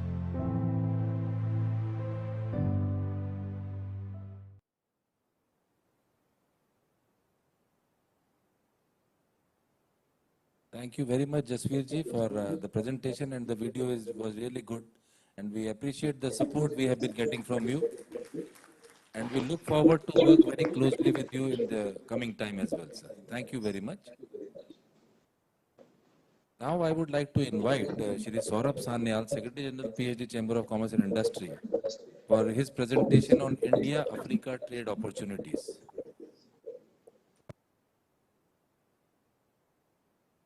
Thank you, Naveen, my colleague. Good morning, ladies and gentlemen. A very warm welcome to each one of you, to the dignitaries on the dais and dignitaries who have joined virtually with us. I would like to especially welcome Mr. Amar Gurjar, IFS Director, ENSA, Ministry of External Affairs, Government of India. Thank you, sir, for joining. Welcome to the PhD Chamber. Would also like to welcome excellencies from countries from Africa, especially from Gambia, Tanzania, and others who have virtually joined, and all the senior diplomats from Africa who are here present here.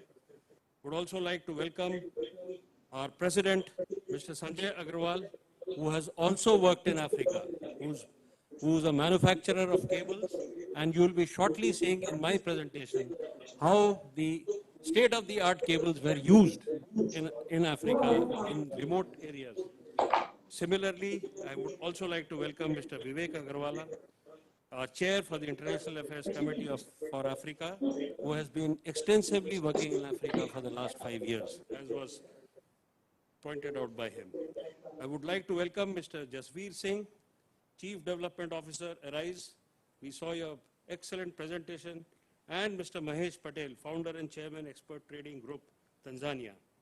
Ladies and gentlemen, to continue with the words of our President, who set the tone and tenor of the conference, I would like to mention here that the Indian subcontinent was not always located where it is today, but was once attached with Africa and Madagascar thousands of years ago. This is relatively a recent discovery. Till the 20th century, it was assumed that most of the geographical features were due to the vertical rather than horizontal movements in the Earth's crust. It has now, for the various changes in the global environment and the ecosystem, the countries of India and Africa separated, and now it is located where it is today. May I have the slide, please? Ladies and gentlemen, during the unprecedented, daunting pandemic, which struck the world and struck India as well during the year 2020, the MSMEs, who were the growth engines, were struck very, very badly. But as an example for the MSMEs, I want to give this example that in the month of March until June, the MSMEs from India changed their businesses rapidly. We did not have masks. We did not have sanitizers. We did not have ventilators. But from June onwards, lo behold, we were exporters of these medical items and medical products. This is the strength of the MSME. The 6.4 million SMEs located in India are very, very competent, capable, and absolutely self-reliant. When the clarion call of the Honorable Prime Minister, Mr. Narendra Modi ji, was given for self-reliant India, the MSMEs swung into action.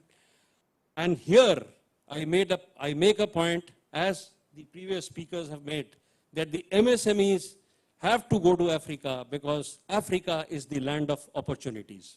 PhD Chamber of Commerce and Industry was the only chamber which started with the mission and vision of Africa, land of opportunities, way back in 2013.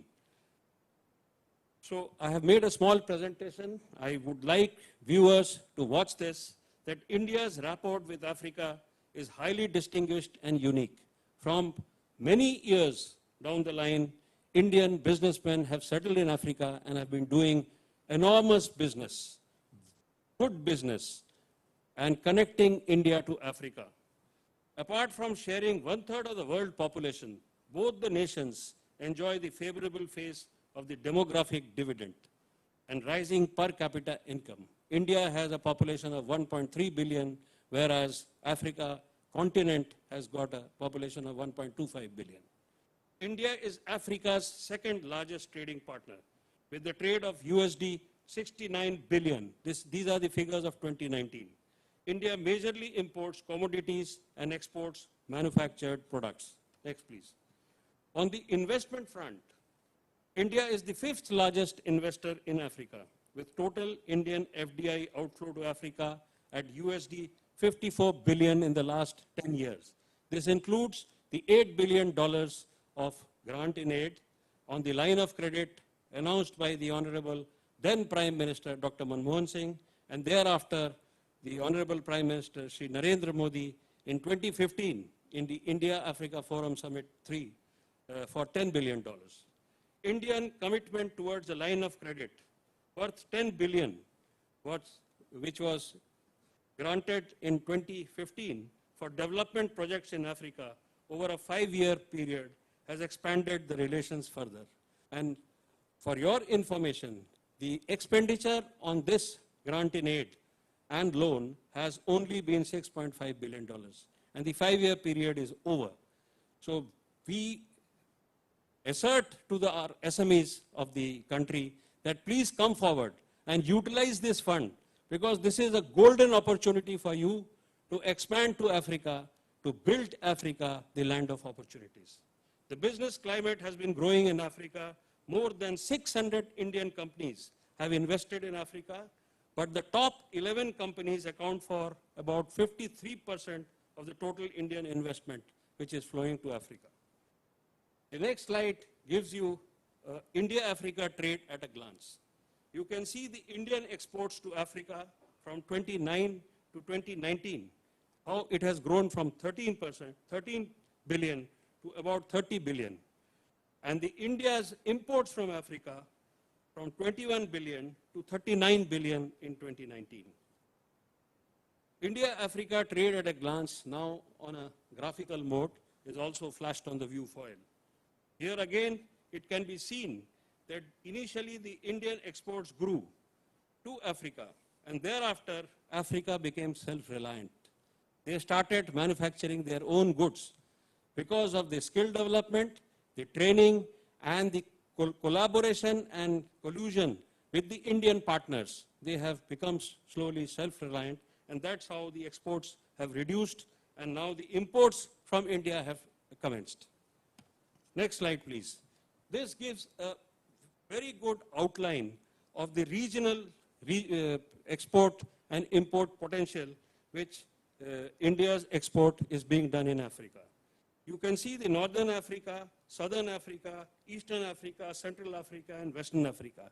The biggest exports, which includes commodities and projects, stand at 34% in Eastern Africa, which includes the countries of Burundi, Comoros, Djibouti, Eritrea, Ethiopia, Kenya, Madagascar, and so on, flashed on the view foil.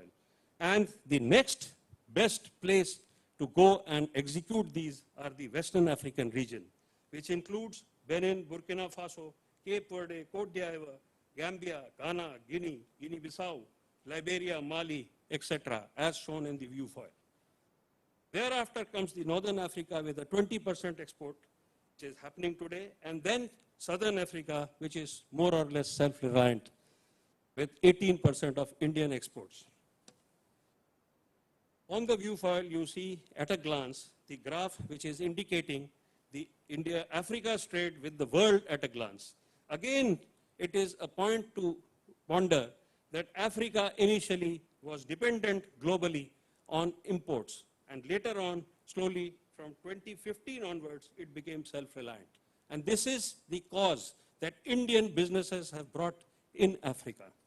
They are becoming self-reliant. The emerging future trends in India-Africa trade and investment relation. These would be very, very interesting and important for our MSMEs and our members to note that there is a surge of foreign investment, especially the biggest investment is coming from China. Thereafter, mergers and acquisition and partnerships are on the rise. Indian businesses are going in for mergers and acquisitions and partnerships with African counterparts. Mounting telecom and ICT infrastructure investments are growing in Africa. Orange is there, and so is Bharti Airtel. Around the African continent, the ICT is growing and booming in a big way. New race for the telecom spectrum ownership has come into play. Latest need for the ICT training and skill development has come in existence in Africa. Flourishing banking and retailing, except the Indian banks have yet to move at a faster pace and get themselves in Africa. Especially in the southern region, they already exist, but in the western and eastern regions, they have yet to make a dent. Blooming agriculture. Indians have been there for contract farming. There is huge land banks which are available in Africa, which is available on lease. The Punjab state and the Haryana state have moved in millions to do farming there, and they are exporting. They have made a hub center of agriculture in Africa, and they are exporting finished goods and products from Africa to the rest of the world. It is also becoming an attractive tourist destination. Kenya, Tanzania, we are all aware, and Masai Mara are fantastic wildlife sanctuaries the world has recognized. The key issues which are being faced by the Indian firms in Africa in terms of percentage of the respondents is now shown on the view foil. Fluctuating export prices is 31 respondents have given this. Erratic demand, 30 respondents, 30% of them have given. Competition, if you see, this is a point to note. It's only 13% of the respondents said. There is hardly any competition in Africa. So if you have true grit, our MSME members and our brothers, you can take dividends out of this. Lack of demand. There is a lack of demand in some of the remote regions in Africa, especially the West Africa and the Central African Republic. Low export prices. The export prices are very, very low, and this is a boon for the Indian businessmen. Lack of knowledge of prospective buyers. You have to go to Africa and brief them. Present your product, present your project, and then brief the president or the head of state of that country, and then he is ready to accept you because you are the cheapest in the world. Exchange rate fluctuations. There are exchange rate fluctuations somewhat, but more or less the currencies, the African currencies which are local, are more or less stable. Suggestions to enhance India-Africa trade relations are now flashed on the viewfoil. To facilitate the spread of Indian businesses in Africa, there is a need for greater regional integration in Africa. With increased ties in both the private and government sectors, the next area of engagement between India and Africa should be on renewable energy technology. Beyond economics, terrorism, piracy, drug trafficking, and security of sea routes are other areas where India and Africa can have profound discussions. With regard to the strengthening of Indian-African relations, implementation of credit lines should be strengthened and should be continued at a faster pace. There is a strong engagement among India and Africa across diverse service sectors. India has competitive advantage in many service sectors, including ICT, education, vocational skills development, health, and financial services, in which Indian investments will serve the continent very well. This was also brought out by my previous speakers. The important strategies to reap rich dividends of investing in Africa. Creating an ongoing awareness platform for decision makers from African countries and funding agencies to interact with Indian companies involved in engineering, consultancy, turnkey projects, construction and supply of project goods, marketing the proven state-of-the-art technologies in identified potential sectors for better understanding and adoption in Africa, working closely with the ministry and government officials to identify projects. This is very, very important in Africa, and coordinate with respective Indian counterparts of similar business interests for technology transfer and funding or investments.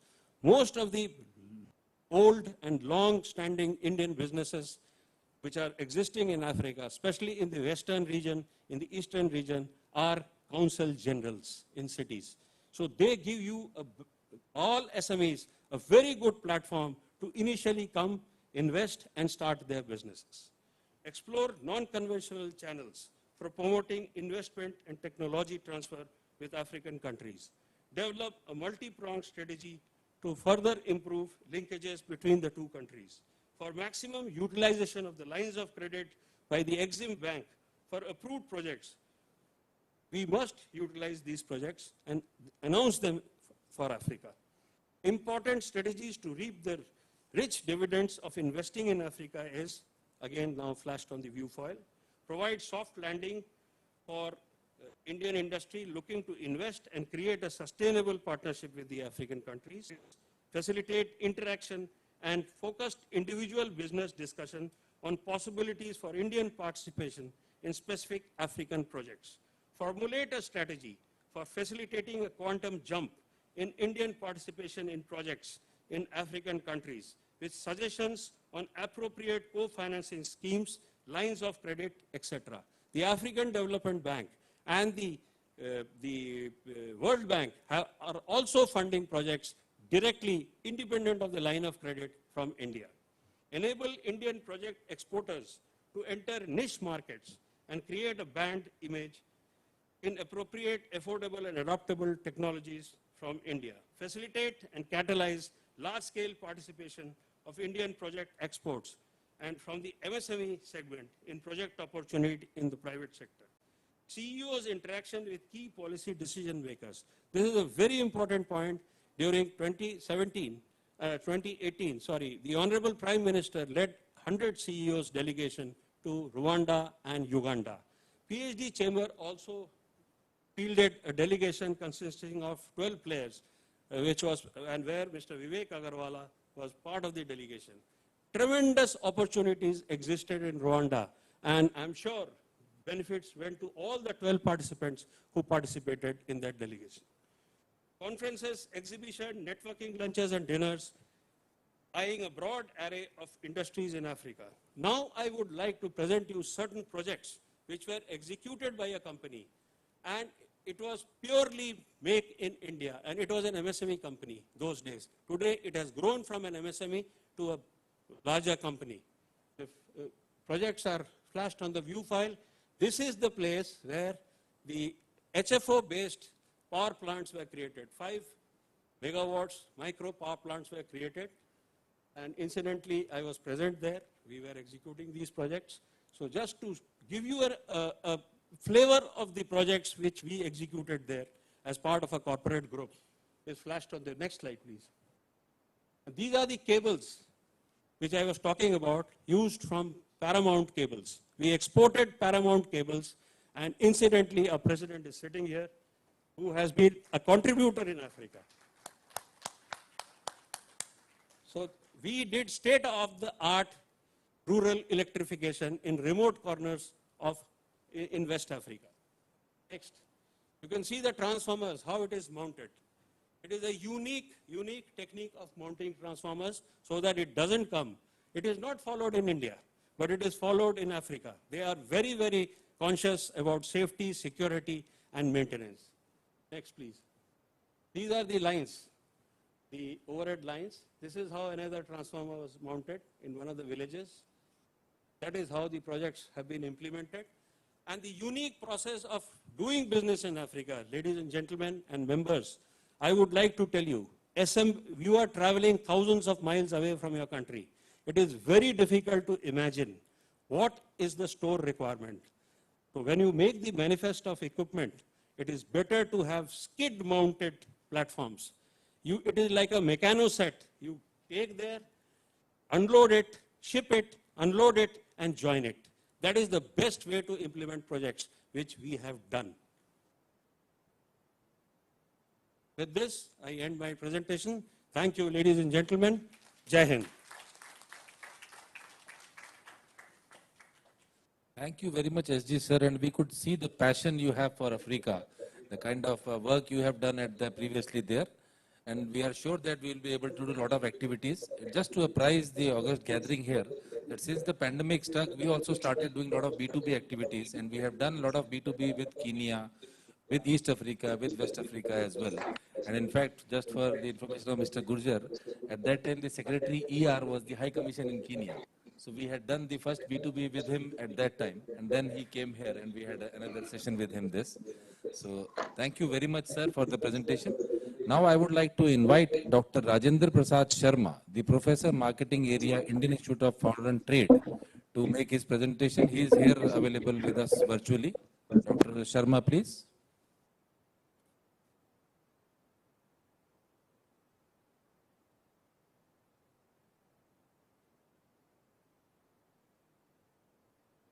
Sir, you need to unmute. Okay, am I audible now? Yes, sir. Yes.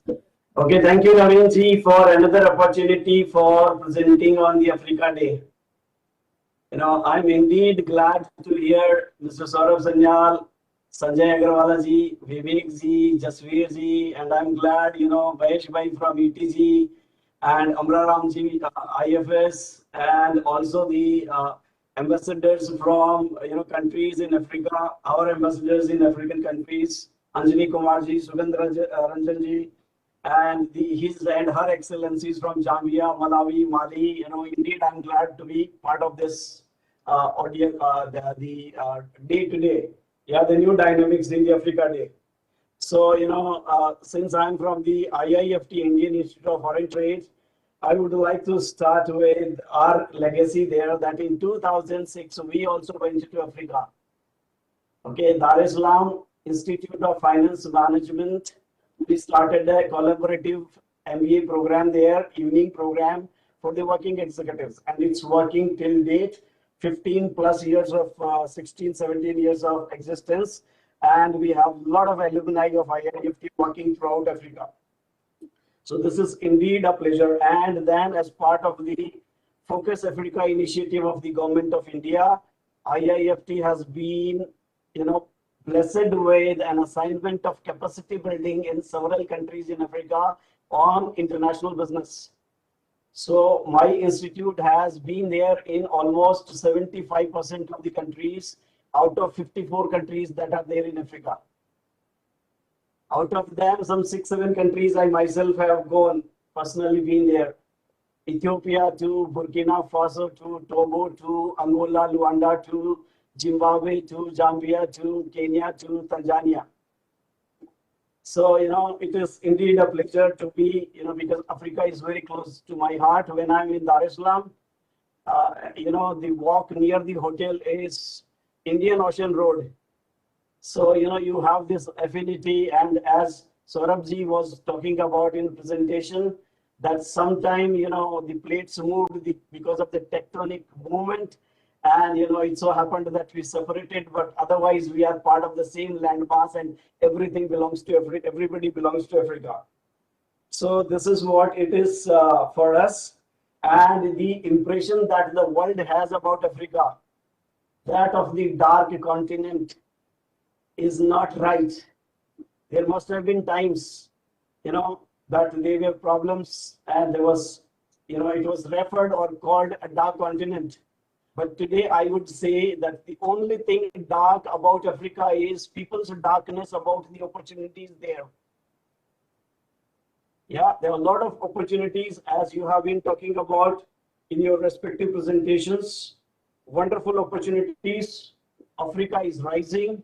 World Economic Forum and every estimate from International Monetary Fund, World Bank, everywhere, there are indications that most of the countries are on the growth trajectory, and the highest growth is happening in African countries today. That's wonderful. And India, Africa, as we have already mentioned during earlier presentations, that we are roughly 1.35 billion and they are 1.25, 1.28 billion. So 1 out of 3 people is either an Indian or an African. So Indo-Africa trade is highly relevant context, but Africa is one continent, 54 countries. So we need to look at, so if Indian exporters want to identify what are the right countries or pockets of opportunity to engage with, there's a systematic process that we have created at IIFT for screening, identifying, and selecting the markets on the basis of business environment indicators, and of course on several other factors like ease of doing business, etc. If we see the latest ease of doing business ranking from the World Bank, Mauritius is among the top 30 countries, 13 rank only. So that means, it's one of the fantastic countries with double tax treaty. And as Jasveerji has been saying that we need a double tax treaty with most of the countries in Africa. I think that's going to open more windows and vistas of opportunities for both India as well as Africa. Mauritius, if I talk a little more about it, 75% of the population in Mauritius is of Indian descent. SR Group, I was in Zimbabwe. I went from Harare to Bulawayo and Victoria Falls. Zimbabwe Iron and Steel Company, JISCO, from the Mauritius was used as a base for entry. So most of the companies from India that have entered Africa to South Africa and any other country actually have utilized Mauritius as a base. It's wonderful. I think many people are even ignorant about the aspect that Mauritius belongs to Africa. Then Africa, the trading communities, the COMESA, the ECOWAS, the South African community, and yesterday we talked about North Africa as part of MENA, Sub-Saharan Africa, these are rather very different and a lot of opportunities are there. If I simply talk about one opportunity, which is in healthcare, healthcare is screaming in Africa. So sub-Saharan Africa, 11% population of the planet, okay, but only 1% health expenditure. This 11% population in sub-Saharan Africa has 25% share of the disease in the world, global share of the diseases. But only 1% of the healthcare expenditure is there, and only 3% of the healthcare professionals are working there. If I talk about certain other stark truths, infant mortality, 1 in 6 before age of 5. That's the rate of infant mortality. Maternal mortality, 100 times more than developed countries if you look at European and American, North America or Canada or something like that. Average life expectancy, 51 years only. Could be HIV, could be malaria, could be some other diseases, etc. 40% of people no access to medical help. So then, I think this is where, though of course there are a lot of opportunities right from everything, as Jasveerji also said, 85% of the merchandise is imported only. So in that case, it's not only an export opportunity for India, but I would say that we create real solutions. Okay, we can have local health officers trained there. We can provide, and we do provide telemedicine from India. So our doctors at Apollo Chennai or any place, Ahmedabad, they can actually consult and guide. And then if need arises, critical cases, those patients, they travel here and we treat them. But there is a wonderful opportunity that we can talk about is that if we have mobile health clinics which have a beat and moves around in the hinterland areas of the countries and with bases in certain cities, maybe Lusaka or maybe Harare or from there. So there are lots of opportunities that way. And this is something which can help both the continent, the Africa continent and Indian subcontinent. Yeah, Africa is rising. Mauritius, I said 13 ease of doing business, Kenya 56, South Africa 84, Zambia 85, Botswana 87. Some of these are very close to in terms of the ease of doing business in India. But also there are countries where it is difficult in terms of the ease of doing business, because they are also ranked among the least and very difficult and challenging countries in terms of doing business, maybe because of the taxes regions and whatever. So let's relate the challenges with Africa goals. Yeah, Millennium Development Goals, if we talk about, Africa desperately wants that there should be complete elimination of poverty, hunger from the continent. And this is where India can help them. Why there is hunger and poverty despite so much of natural resource? Platinum to Tanzanite to gold to diamonds, everything is there under the earth in Africa. Yeah, see, if we look at affinity between India and Africa, Africa is only following us maybe 25 to 30 years. We have a lead over Africa, that's it. But otherwise, we have a lot of similarities. You look at Japan and let's understand from that 45 Nagasaki, Hiroshima, they were completely devastated. But today, if we look at what brands they've created, and some of those brands are even popular in Africa, Toyota and all. But I would like to tell that in even India, my TVS, my Bajaj, my Godrej, my Dabur, Mahindra and Mahindra, Tata, these brands are so very popular. Local companies from Gujarat. Wagh Bakri, before it expanded within the country, it had gone to Africa. Wagh Bakri tea. Okay? And it looks like my own country there, extension of India. So in Dar es Salaam, if I'm walking on the Mandir Street and Temple Street, something, then Patel Samaj, and you sometimes you get a feeling that you are very much within India. Okay, Kenya, Uganda, so East Africa, you can see a lot of Indian diaspora is there, and they too need a lot of products from India. So ethnocentric approach, if we follow, we can export to them. But as I said, there are a lot of wonderful opportunities in telemedicine, mobile vans, shared appointments if doctors and healthcare professionals are in shortage, education as we have gone there, medical colleges and training institutes, and PHDCCI was talking about the high-tech training which African officers have received from India. I think this is where we make a meaningful and a substantial contribution. Our contribution to Africa continent is very different from China. Their engagement, if you look at, they are more interested in extracting minerals from there to feed their manufacturing industry. Whereas our engagement is heart to heart. We have a genuine concern of developing business and being there long term rather than being exploitative, as our counterparts who are the largest partner with Africa is. And during pandemic, I think Africa has witnessed how China treated them.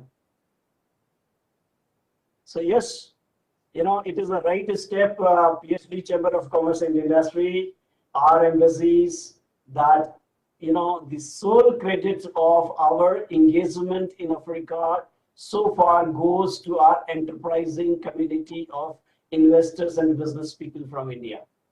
So if government help is extended to them, there was a friend of mine who was asking me, sir, can I get some help from an embassy? I said, yes, you write to embassy. They have a first secretary commercial. They will help you. And, this guy, he wrote a mail asking for something that these three parties have shown an interest in becoming our distributors or representing our interests in that country, your country. Can you please tell us about their proven track record? A wonderful thing happened.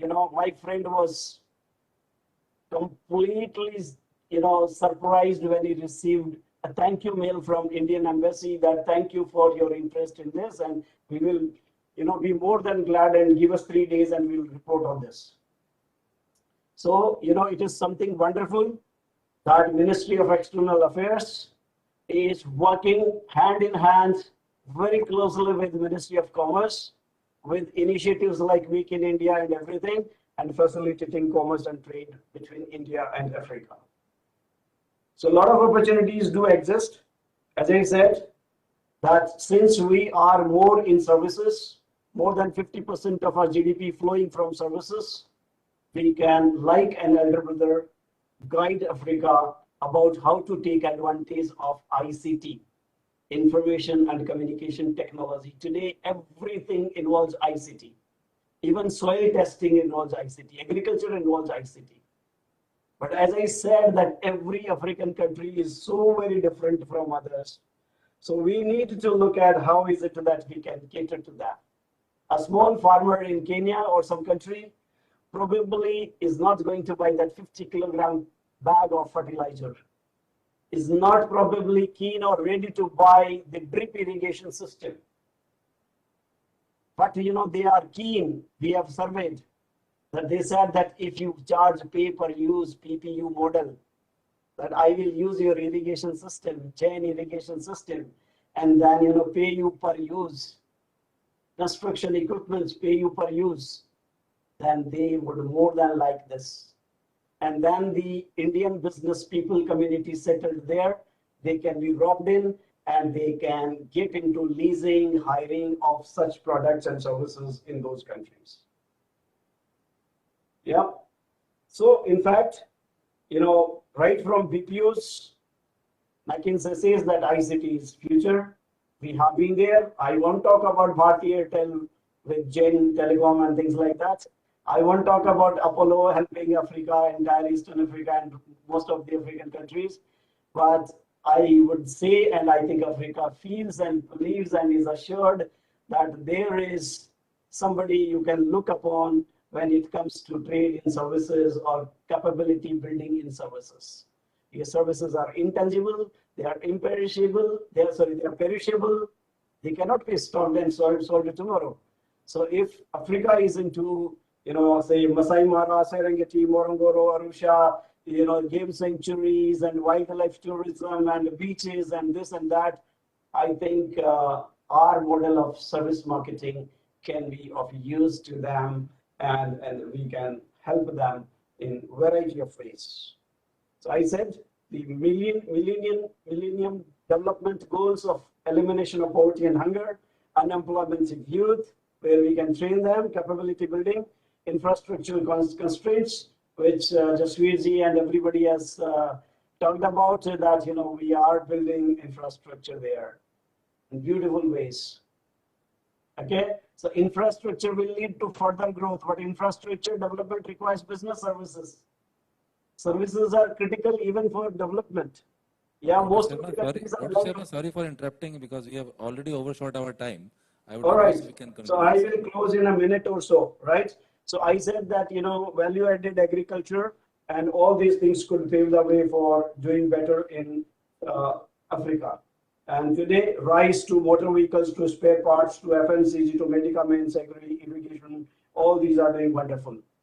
So, if I need to close, let me close with this quote that every morning in the African safari, a lion wakes up and the lion decides that it has to run faster than the gazelle.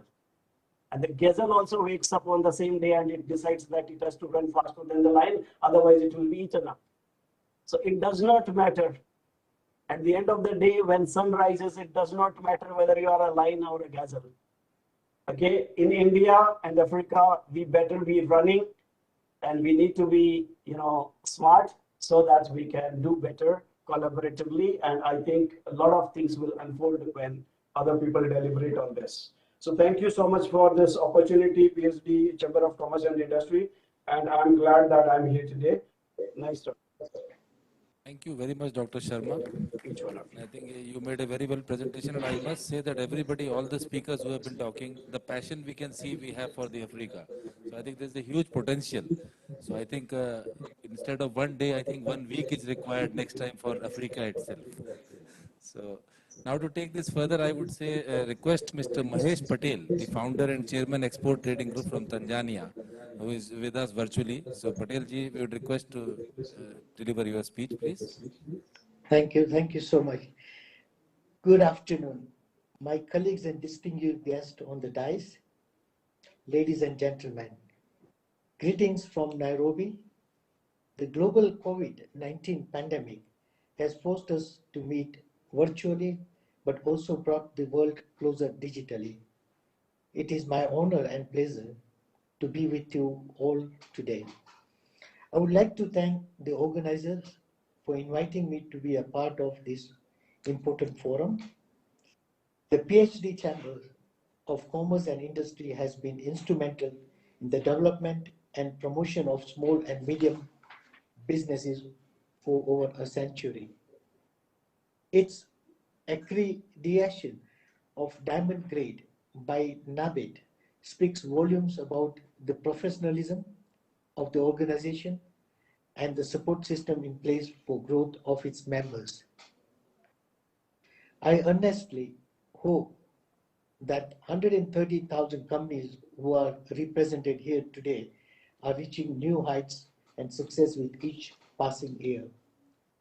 The theme for our gathering today is India and Africa. I'm very passionate about it, and the bridge that can be built between the two. Speaking as someone of an Indian ethnicity, but who was born and brought up in East Africa, I'm particularly passionate about this subject. From the cradle of humanity to the fountainhead of human civilization, we have much in common between us. I have always advocated for the facilitated the open flow of knowledge, resources, and capital between the subcontinent and various African countries. While there are already numerous ways in which Indian businesses are operating in Africa and vice versa, today I would like to focus on a unique opportunities available specifically in the agriculture sphere. As you might know, I'm a founder and a chairman of Export Trading Group, a diversified commodities conglomerate that manages a vertical integrated supply chain across 52 countries in 5 continents. We started our little business in 1960s from Kenya and 70s by procuring staples from the outgrowers to supply domestic market and international development agencies. We moved into exporting of tur, urad, mung, chickpeas for the Indian and the Middle East, Europe and American markets, sesame to Japan, Turkey, China, and cashew nuts to India, Canada, US, UK, Europe, Far East and Middle East. ETG has since grown into a company that has an annual turnover of $3 billion and trades over 8 million metric tons of commodities worldwide. It is the biggest processor of pulses in the world and a leading player in agri-inputs and logistics. But despite these great successes, personally, I felt disheartened. The truth is that the producers of these commodities, that is the smallholder farmers, at the base of the pyramid are still terribly impoverished. More than 60% of the population of Sub-Saharan Africa consists of smallholder farmers, and about a quarter of the GDP comes from agriculture, yet 40% of the population is living on less than $2 a day. To try to correct this, I started a ETG Farmers Foundation about 10 years ago, a non-profit entity whose mission is to contribute to the creation of middle economy in the countries where we work by enabling smallholder farmers to move from a subsistence to a semi-commercialization. We are present in Ethiopia, Kenya, Malawi, Mozambique, Tanzania, Zambia, and Zimbabwe. So far, we have reached over 100,000 families in various value chains, and through different targeted intervention aimed at empowering them to have access to inputs, agronomy, capacity building, affordable finance, and markets. Occupying this unique position both as a champion of African smallholder farmers and as an entrepreneur who has understood the intricacies of the global agribusiness industry, I can tell you confidently that potential of agriculture in Africa remains huge and untapped. The continent holds 60% of the world's arable land. This is in direct contrast to India, where huge tracts of land are increasingly being swallowed for commercial, industrial, and residential purposes. India lost 7 million hectares of arable land from 1985 to 2015. In the future, I foresee the need to explore alternatives to sourcing essential staples such as tur, mung, urad in India.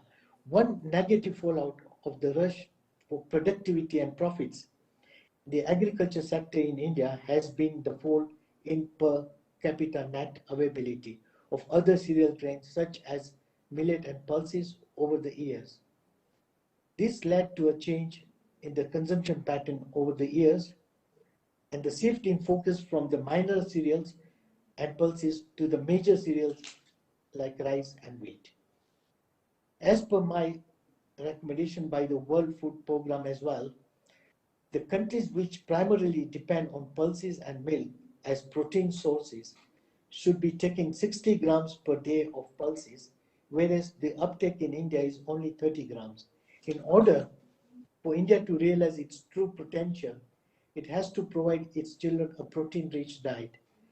This can imply that there is a huge upside availability of pulses uptake, which cannot be fully covered by domestic farmers.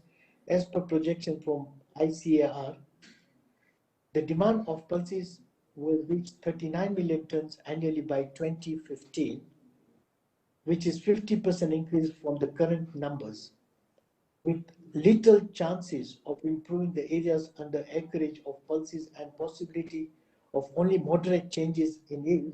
We must think long term. As a contingency, we should be looking at possibility to grow these crops, which are indispensable and only consumed by Indians in India and elsewhere.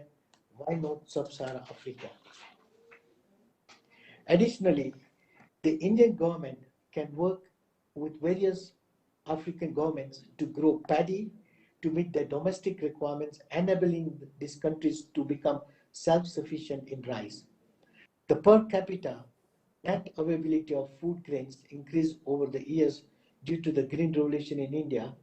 The per capita net availability of rice increased from 58 kg a year in 1951 to 69.3 kg a year in 2070. India has become the world's second largest rice producing nation, with the largest rice harvesting areas in the world.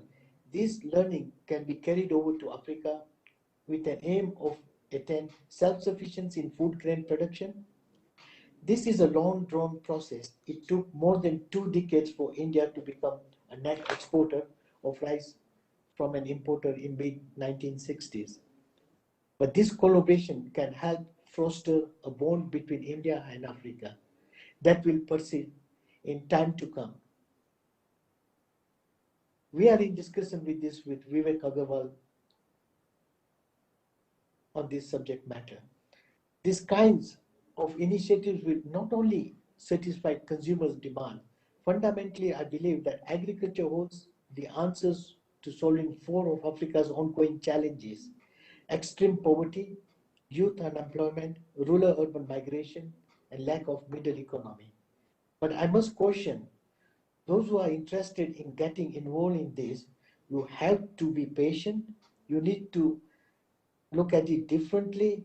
Your approach has to be different, and successful agriculture initiative needs minimum 10 to 15 years at very minimum to show the returns. Investors should be willing to work slowly, gradually, take ownership rather than delegating, and learning to navigate challenges arising from different infrastructure, social, economic, and political environment in Africa.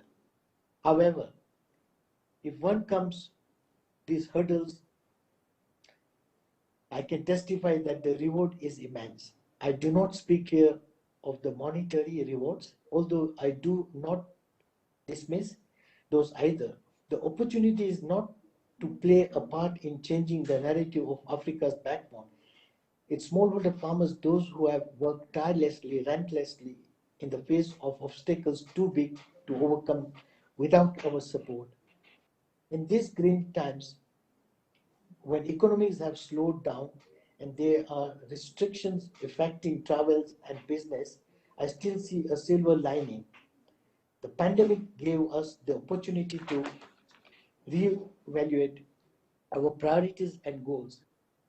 We can today take a step back and focus on what is substantial and fundamental, redirect our energies to a greater human good, and invest in the future of all humanity. With those words, I would like to end my remarks. And what I would like to say personally, that in Africa, we have to realize that Indians were the first to come in. Our forefathers came in during 1800s. What we did, at that time, people in Africa knew nothing. We educated these African people, made them self-sufficient to what they could do, where they could put their mindset in, where their efforts were. We did that, and we did other businesses. That is how we developed Africa slowly and gradually. This has not been heard properly. This has not been marketed properly. You see, what is more important in Africa today, that we feel India can do a fantastic job both ways, where we feel that 60%, when I'm talking about, equal to 600 million hectares of arable land still lying idle in Africa, can only be utilized between the both countries when you start something very small, slowly and gradually you grow. As you develop skills to the local people who don't have any, and giving them the agronomic practices, that is the only way we can really create a success story in Africa. Believe me, African governments are there to stay. Mine is my children are the 3rd generation. We feel this is our home. We have a bright future. Nothing is going to go wrong. Our investments are all safe. But we have to have patience, that you need to look at 10 to minimum 15 years. We can't start anything big and and that's how people have messed up in India, and they looked at it differently. I'm not talking about resources, because everybody in the past went for resources in India, for Africa, because it was a short-term gain. But look at now South Africa. They've been into gold for 200 years. Now that everything is over and done with, there's no gold. Now those people have no other jobs. That's why you see violence and issues in South Africa.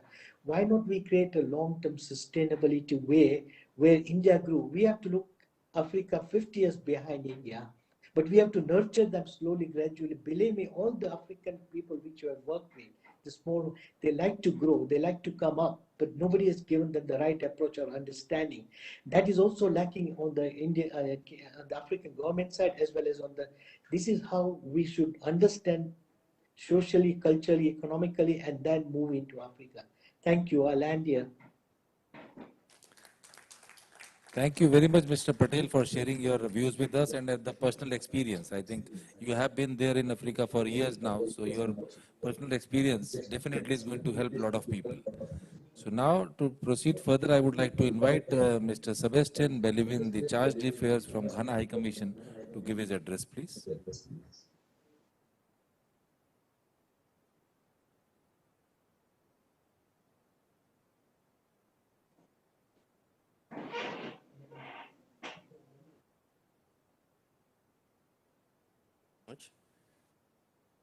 Excellencies, distinguished invited guests, ladies and gentlemen, let me join previous speakers thanking PhD Chamber of Commerce and Industry for putting this together and for giving Africa a dedicated day, meaning Africa is in the heart of India, and India is in the heart of Africa. We're grateful for this and for inviting the Ghana High Commission in India to share our perspective. Before I turn to my statement, let me say that I was so impressed sitting down and listening to the captains of industry on stage. I got the sense that almost all of them are doing business in Africa, and they have been in Africa. That is what we call partnership. I'm saying this because the last speaker also shared a very concrete experience, which is very encouraging to me personally.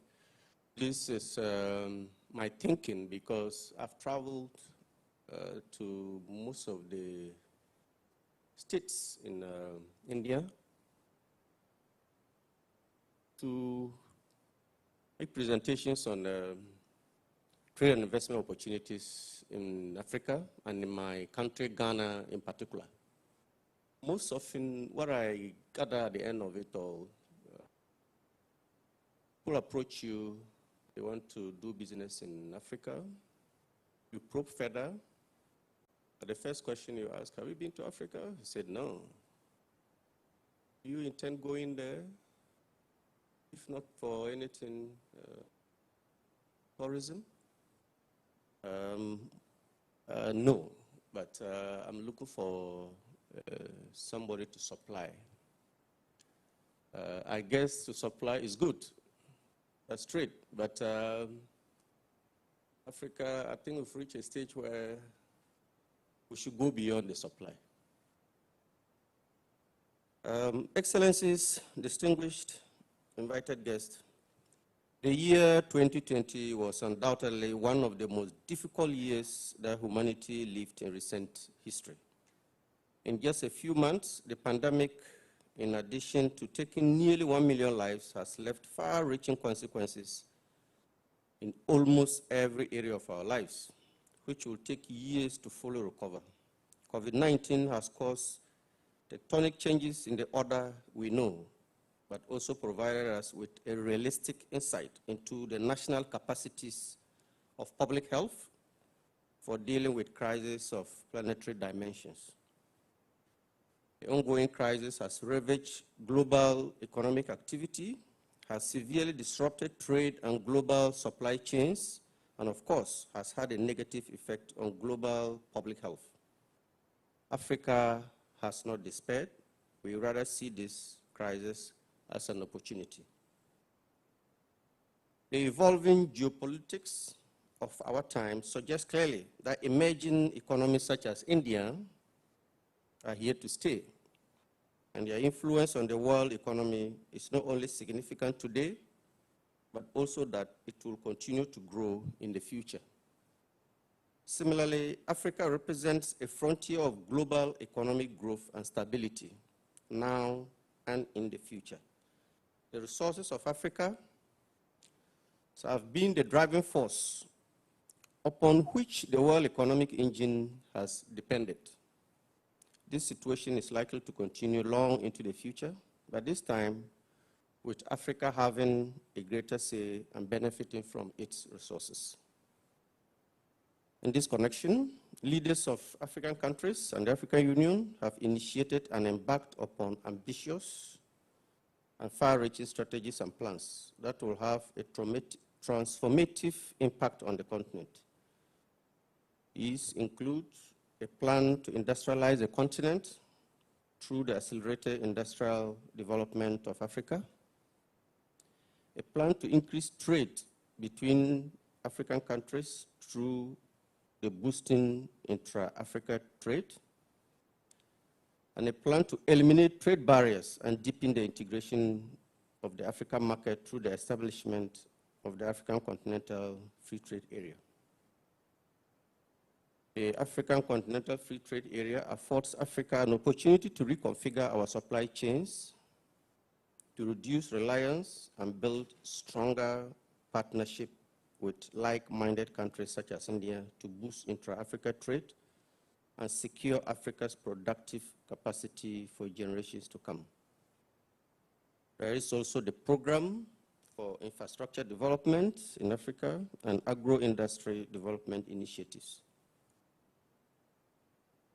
Distinguished guests, the Secretary General of the AFCTA, since its assumption of office, have initiated several engagements with some of the world's largest automobile manufacturers with a view to establishing automobiles value chains across Africa.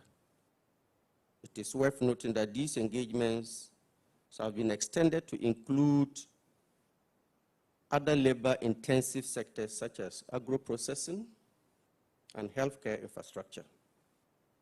The global economy is on the brink of a new industrial revolution, driven by new generation information technologies such as the Internet of Things, cloud computing, big data, data analytics, robotics, additive manufacturing.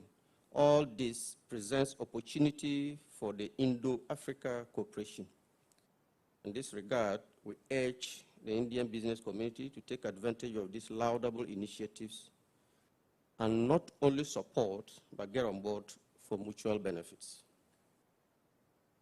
India and Africa have had, since times immemorial, historic trade relations.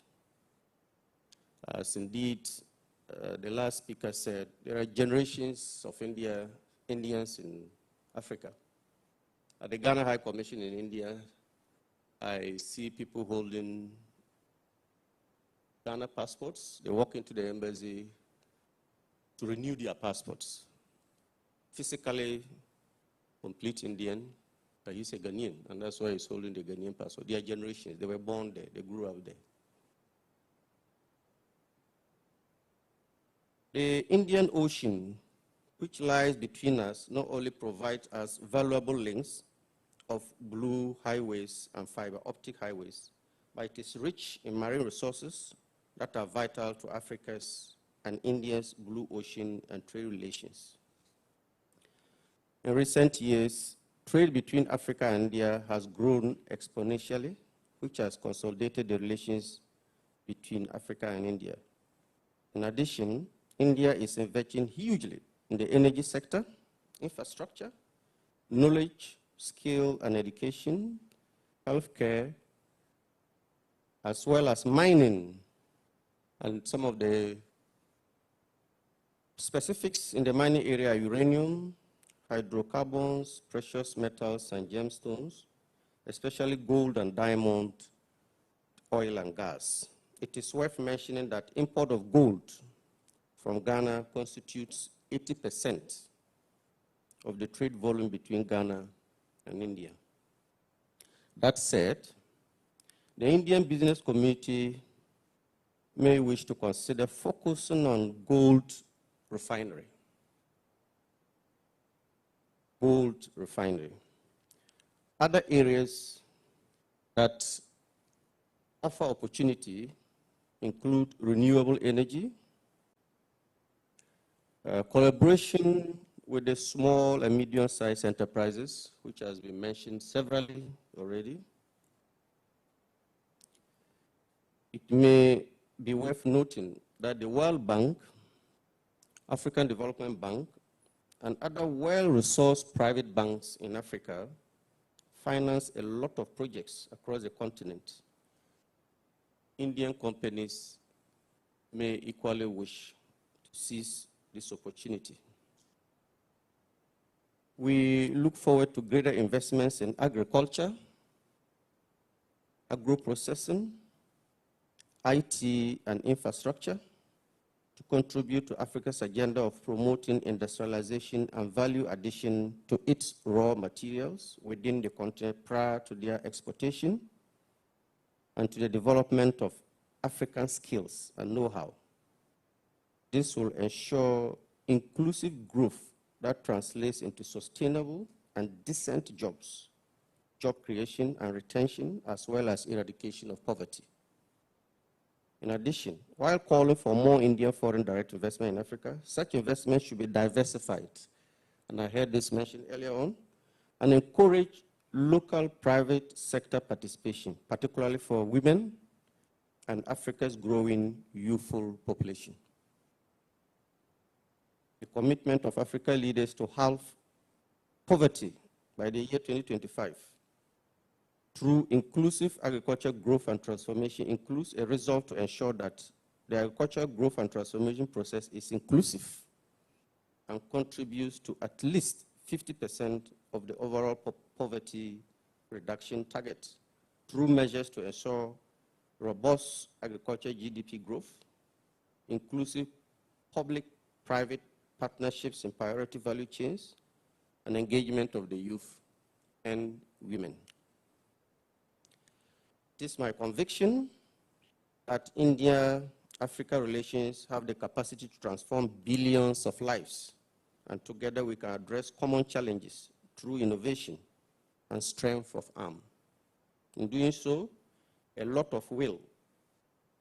will depend on the efficiency and effectiveness of the concerted efforts to produce the mutual benefits we all desire.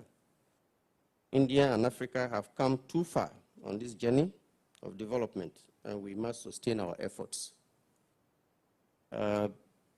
Finally, I wish to say that there are already a lot of Indian work going on in Africa. If I take my country, Ghana, as an example, there's massive railway projects ongoing. And for a country like Ghana, connectivity by rail is very important.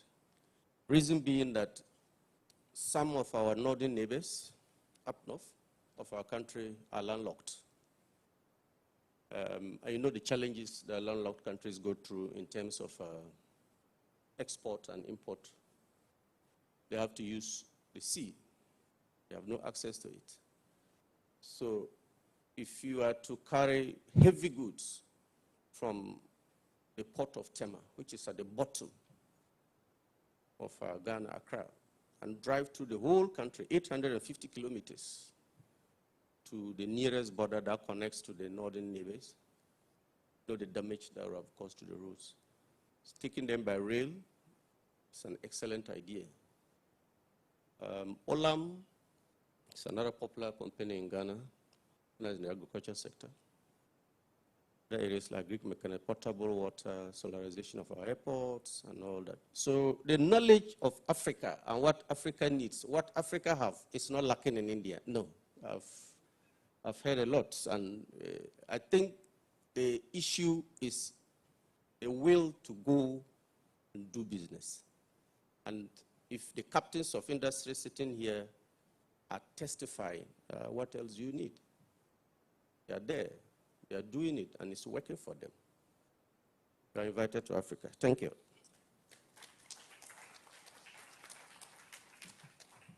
Thank you very much, Mr. Sebastian, for sharing your views with us.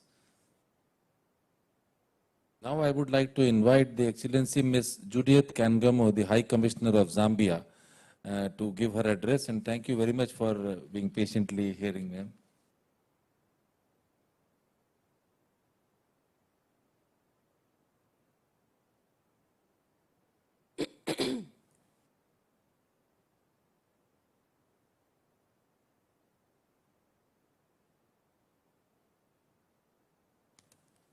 Good morning, Excellencies.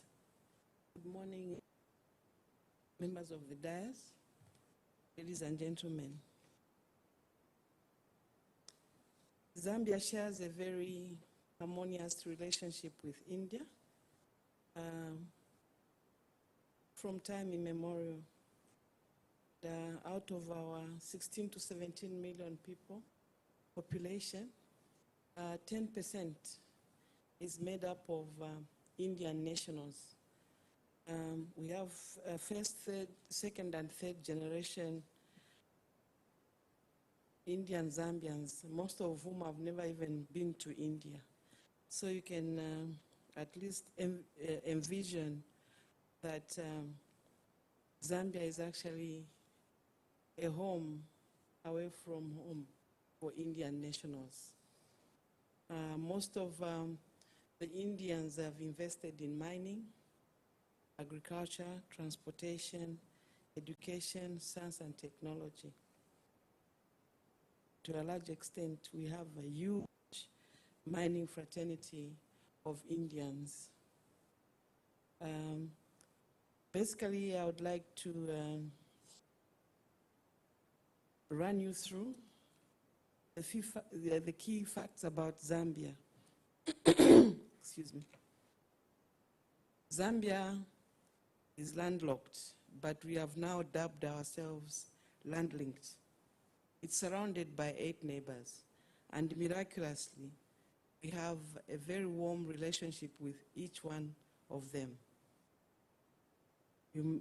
Magically, all the population of people around Zambia from either side of those countries that share borders with us are actually one and the same people. It is located in the southern part of Africa, and its capital city is Lusaka. Zambia has access to SADC, COMESA, European Union, and USA markets. And I'll run you through our key sectors. One is manufacturing. In 2017, manufacturing accounted for 7.7% of Zambia's GDP, together with mining.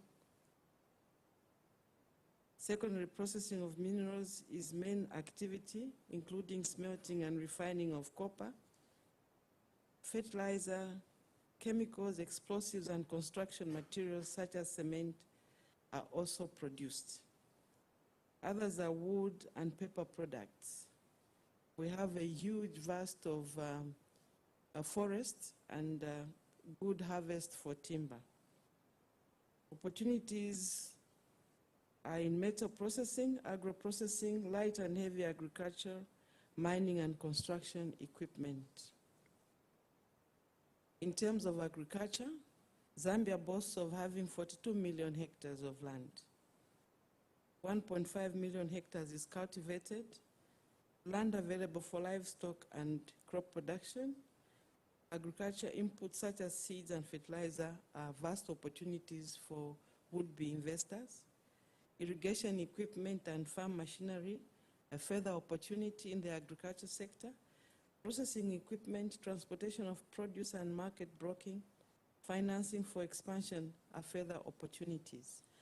And when we talk about this extent of hectarage, I would like to make mention that Zambia has an extent of 753,000 square kilometers of land mass, and against the backdrop of 17 million people. So you can just envision that we have this large land mass which is ready for would-be investors in agriculture. Tourism is another sector. Zambia boasts of 20 national parks and also houses the Victoria Falls, one of the 7 natural wonders of the world, which is our main feature. You may wish to know that this magnificent natural wonder is shared between Zambia and Zimbabwe, but 5 kilometers of this curtain is in Zambia and 50 meters in Zimbabwe. Government promotes private sector participation and has attractive tax incentives for investors. Opportunities exist in construction and rehabilitation of conference facilities and accommodation. Currently, we have a deficit of about 250 to 300 bed space. Opportunities further are available in construction of theme parks, museums, and art galleries. Zambia has 73 tribes, ethnic tribes. So for tourism purposes and museum building, each ethnic grouping has a lot to show in terms of culture and tradition, way of life. So that is also a very open space for investment. Further sectors are in energy, which include electricity, petroleum, biomass, coal, and renewable energy. Petroleum in Zambia is wholly imported. And the country's 5th growth in 10 years resulted in deficit due to rising demand for energy. That is a huge investment opportunity for would-be investors. Further opportunities are in construction, expansion and modernizing hydroelectric and renewable energy generating plants. Infrastructure development is a further sector and is a top 5 priority area. Zambia has a focus on building and refurbishing and expansion of airports, roads, railway lines, energy generation and transmission, installations and telecommunication infrastructure. Further opportunities exist in development of formal retail centers, residential, industrial, and hospitality infrastructure. Why I'm saying infrastructure, I'll tell you one. Because of 17 million people, a lot of investors, because look at Zambia, you know, looking at the country's population, would definitely think, oh, maybe there isn't much there. But I'll tell you, one chain store called ShopRite from South Africa makes the most money in Zambia. They had been to East Africa, in most countries, and I'm afraid that retail shop, supermarket has folded up, but it's still in existence in Zambia. So I think that it's a huge opportunity for you to consider in terms of investment. For industrial park and multi-facility economic zones, we have the Lusaka South, Lusaka East, Chambeshi, Lumwana, Sub-Sahara Industrial Park, and Roma Industrial Park. These parks are readily available for those who would wish to go and put up investments in Zambia. And I'll give you reasons why you need to invest in Zambia. Zambia has political stability, peace, and democracy. We've changed presidents 6 times through the ballot, and we've had no fracas. We've lived amongst ourselves with a lot of happiness. Zambia has high-level adherence to the rule of law, positive and investor-friendly environment, investment guarantees and security, abundant natural resources presenting an excellent investment and trade opportunities, private sector-driven government economic policy is in place, attractive investment incentives, duty-free access to the regional, wider Africa, European Union and USA markets, progressive banking, legal and insurance services of international standards. We also have Zambia Development Agency, and this is an agency which gives services to investors free of charge. It provides information on markets and industries, assists in land acquisition for investment, assists in seeking business partners, advises on investment incentives, arranges marketing with government ministries and also the private sector, provides immigration and administrative support services. I want to run you through some of the successful investors in Zambia. Bharti Airtel, Dangote Cement, Tata, an Indian company. I want to proudly make mention that Zambia was the first place where Tata went, and they are still there. Exim Bank of India, and several others in the private sector. Zambia has accessibility to the greater Africa as well as Asia and Europe. You can get to Zambia through Mumbai, via Kenya, then Zambia, Mumbai, Rwanda, then Zambia, Delhi, Ethiopia, Zambia, Delhi, Dubai, Zambia. And the airlines which frequent our skies is Ethiopian Airways, Emirates Airways, Kenya Airways, Rwanda Airways. I want to encourage you to come to Zambia. Chalo Zambia, Nandivaj.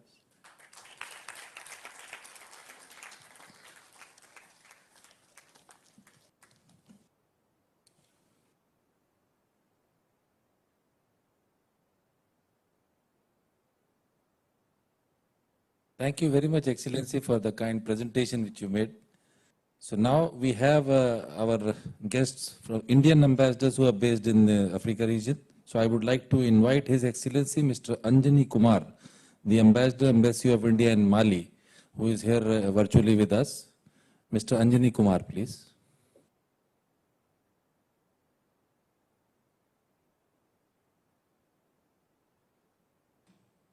Excellency, Mr. Anjani Kumar.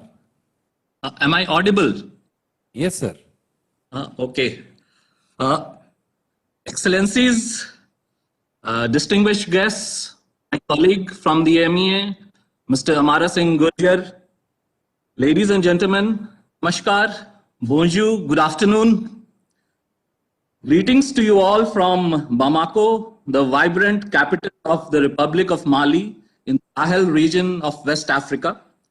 To many of you, perhaps Mali may look distant, but I would like to take this opportunity to mention that Timbuktu, a place which is widely known in India and which is widely used in communications in India and Bollywood music as well, is in Mali. And there is something magical about Mali, which I have been observing since the last 1 year, since January last year, when I came to Mali.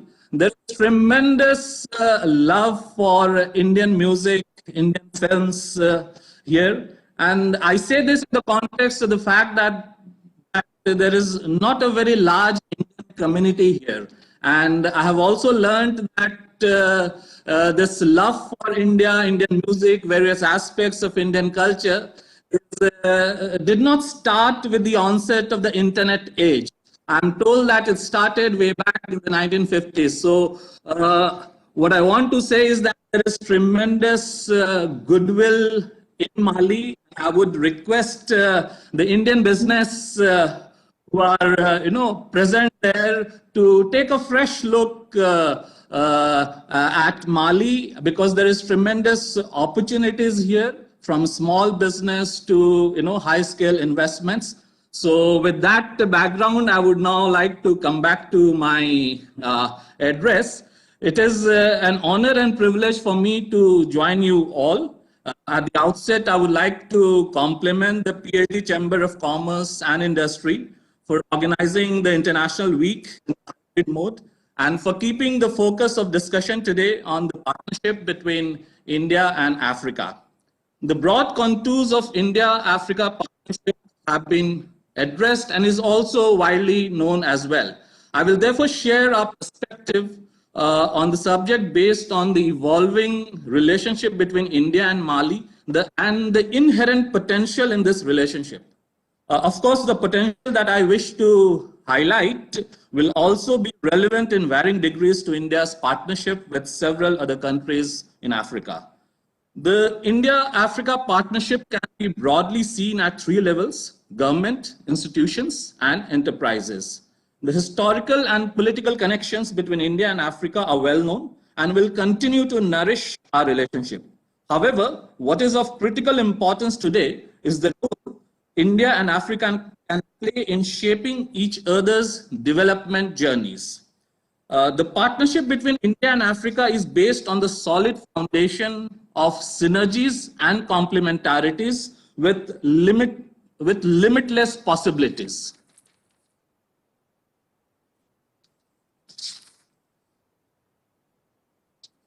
Let us now see the case of Mali, a large landlocked country, almost one third the size of India. It is a low-income economy which is in need of diversification and remains vulnerable to commodity price fluctuations. A country of about 20 million, it is one of the fastest growing countries in terms of population, with 1/3 of the population under the age of 25. India's bilateral trade with Mali during 2019-20 was $184 million, of which India's export to Mali was $146 million, and imports from Mali was $38 million.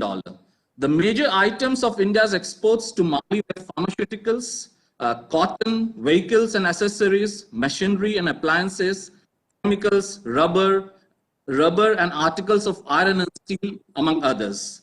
The key imported items from Mali: cotton, lac, gums and raisins, edible fruits and nuts. The Indian investments and enterprises in Mali can be seen in the fields of cement, steel, plastic products, assembly of Mahindra tractors, detergent, commercial vehicles like Tata's, TVS, Mahindra, showrooms of white goods such as taro, tea, cotton, oil, and so forth. However, there is tremendous potential for further growth. The government of Mali has identified certain priority industrial sectors for country's economic development. Special incentives will be offered to encourage the growth of these priority sectors, which include agribusiness, fishing and fish processing, livestock and forestry, mining and metallurgical industries, manufacturing, water and energy production, tourism and hotel industries, communications, housing development, transportation, human and animal health promotion enterprises, vocational and technical training enterprises, and cultural promotion enterprises. The priority areas of Mali match with the strengths of India, its institutions and enterprises. Mali faces serious challenges in the health sector. There is critical shortage of health infrastructure and trained health workers. This must be seen along with a growing population and prevalence of tropical diseases, high adult, infant, maternal mortality rates, etc. Indian enterprises can play an important role in further developing the sector, including building hospitals that will bring mutual benefit. Pharmaceuticals is another sector with great potential. Several Indian and Malian businessmen are importing medicines and medical products from India. However, there is scope for greater partnership in this field. India's pharmaceutical companies stand to gain by establishing greater presence in Mali and West Africa, including by setting up manufacturing plants here. Mali's strategic location in the heart of West Africa offers preferential access to regional markets which consist of over 350 million consumers in 15 member states of the Economic Community of West African States, the ECOWAS. India's expertise in the ICT sector can be of great help to Mali. Mali offers a growing market whose potential is huge given its rising young population.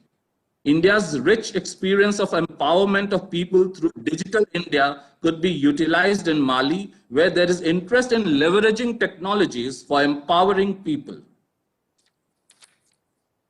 The food processing industry is another attractive sector which can benefit tremendously from Indian entrepreneurship and technologies. Mali's existing capacity for processing of fruits and vegetables such as mango, tomato, okra, carrot, guava, tamarind, orange, etc. is very low. Investments in food processing industries will also create tremendous goodwill apart from bringing financial returns and help in further developing the Malian economy. Cotton and textiles are another potential area for development partnership. Although Mali is one of the largest producers of cotton in Africa, it has got limited capacity for processing and value addition within the country. There is ample scope for production of textiles apparels to cater to not only the market in Mali, but also wider African market, given the abundance of availability of raw materials in the country. Some Indians and Malians are catering to this market, but there is scope for bigger engagement in this field with attractive returns. Mali has proven deposits of gold, iron ore, bauxite, phosphates, and marble. Mali is the third largest gold producer in Africa after South Africa and Ghana. It has therefore ample scope for Indian entrepreneurship and investment in the fields of mining. With its limited infrastructure, Mali presents enormous opportunities for investment in the fields of infrastructure development related to roads, bridges, housing and manufacture of cement, bricks, iron rods, etc. Business-friendly government policies promote economic growth through private sector development. Given that Mali is landlocked country, railway connectivity project could be a major business opportunity, connecting it to Senegal and Niger and other countries of West Africa. Given the abundance of sun throughout the year, solar energy projects have wide scope in Mali. India's NTPC has been awarded the project management consultancy contract to develop a 500 megawatt solar power park in Mali. The government of India has offered 2 solar projects worth $72 million to set up a 50 megawatt solar photovoltaic power plant and for use of solar photovoltaic technology for irrigation of 2,500 hectares of agricultural land. However, there is a lot more that can be done in the field of solar energy.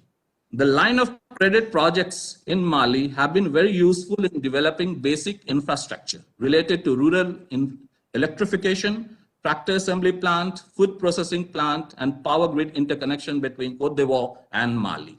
Among the ongoing LOC project is the $100 million project to connect a distance of 393 kilometers between Sikasso to Bamako with 225 kilowatt double power transmission lines. The work started in October 2020 and it is likely to be completed in the first half of 2022. The Government of India's capacity building training through long-term and short-term courses in various scientific, technological, and management fields, and designer courses in diverse subjects like solar energy, business management, IT, highway engineering, health, water resource management, etc., are found to be very helpful. The tele-education and telemedicine project of Government of India is being operationalized, and it will further help fulfill the training needs of Malians.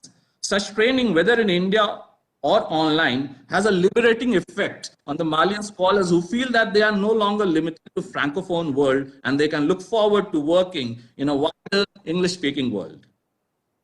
The unique role that India can play as a dependable development partner of Africa has been further underlined during the last 1 year when the world has suffered from COVID-19 pandemic. Last year, India provided medical supplies of essential drugs, including hydrochloroquine and 16 other essential drugs to about 25 countries in Africa, including in Mali. And this year, India is truly acting as the pharmacy of the world by ensuring that the COVID-19 vaccines reach every corner of the world, including in Africa. I would like to conclude by saying that moving forward, India's private business and enterprise will have to look at the growing opportunities in Mali and Africa more closely and be willing to take calculated risk in order to expand their frontiers. By their very nature, opportunities provide limited windows, while the partnership between governments and institutions will continue to grow. For an enduring and multifaceted partnership, the private business and enterprise will have to raise their stakes in Africa for a win-win situation.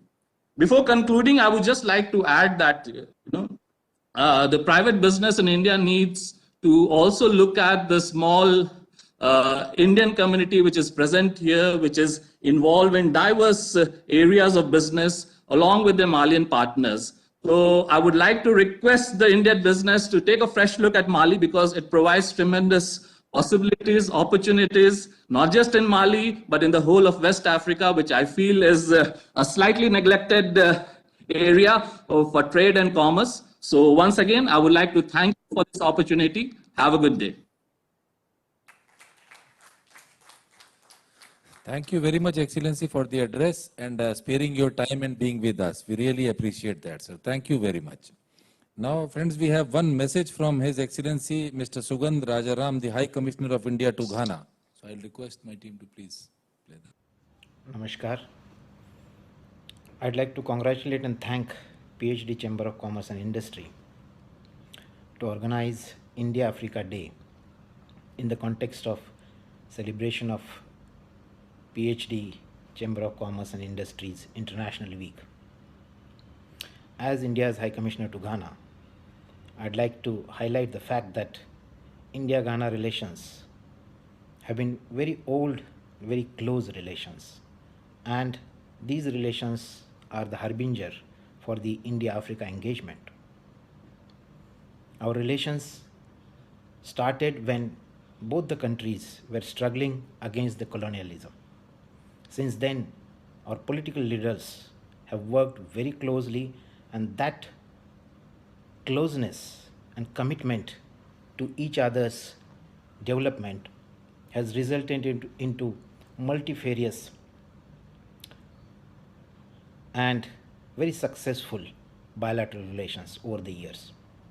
Today, India is one of the largest trade partners of Ghana and one of the largest investors in Ghana. The Indian community here is sizable in number, and they are contributing magnificently towards the nation building efforts in Ghana. India has been one of the significant developmental partners of Ghana, and we have been extending large amount of concessional credit to the government of Ghana for executing number of developmental projects in the areas of rural development, agricultural developments, irrigation, renewable energy, health, education, and general infrastructure. I would like to encourage the Indian businesses, particularly the private, small and medium entrepreneurs, to exploit the huge synergies which are available between Ghana and India in particular, and Africa and India in general. It will be a significant contribution by the Indian businesses towards the nation building efforts, the developmental journey of Africa and Ghana. From the High Commissioner of India in Accra, I'd like to assure all kind of support in terms of facilitation towards the Indian businesses to come here and contribute in this regard. Once again, I'd like to thank the PhD Chamber of Commerce and Industry for organizing India-Africa Day, which will go a long way in order to strengthen our engagement with Africa. Thank you. Dhanyavad. Thank you very much, Excellency. So before I invite Shri Amaram Gurjarji to give his special address, I would request President Sanjay Agarwalji to present him a plant, sir, as our token of appreciation.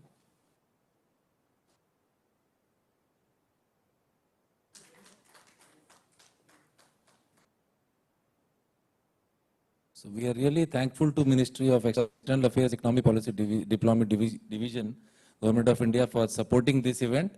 And in the inaugural, we had the gracious presence of Shri Rahul Chhabra ji.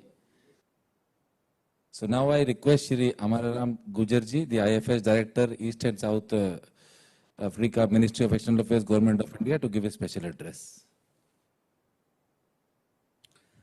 Thank you very much, Naveenji. It is always to speak as a last speaker, many of things and much have already been said by my previous speakers. But thank you very much for just giving me an opportunity. President Mr. Sanjay Agarwalji, President PhD Chamber of Commerce and Industry, Mr. Vivek Agarwala, Chair International Affairs Committee for Africa, PhD Chamber of Commerce and Industry, Mr. Jasveer Singh, Chief Development Officer, and Mr. Saurabh Sanyal, Secretary General, PhD Chamber of Commerce and Industry, and distinguished guest and respected audience. First of all, I would like to express my sincere thanks to PhD Chamber of Commerce and Industry to give me an opportunity to just speak and make small remarks on India-Africa engagement. As basically my previous speaker has mentioned that India-Africa relations, historic relations goes back to many, many centuries ago and like millennia, we can say millennia. And because the relation between India and Africa had started through establishing the trade through the Indian Ocean many centuries ago. But India and Africa came closer during the first half of century, 20th century, during the fight against the colonialism and its evil practices, especially like apartheid and racial discriminations. India-Africa partnership was further buttressed by vibrant Indian diaspora and our professionals in Africa, and they have been playing a very significant role in Africa's developmental growth and economy. And in early 21st century, government of India has taken an initiative to engage African nations in a more active manner through India-Africa Forum Summit, which is called IAFS. So far, 3 editions of IFS have already been organized. First India-Africa Forum Summit was organized in 2008 and second was organized in 2011 in Addis Ababa, and third one and last one was organized in 2015 in New Delhi, which has witnessed the outstanding presence and significant number of participation from the head of state and head of government level from the African nations.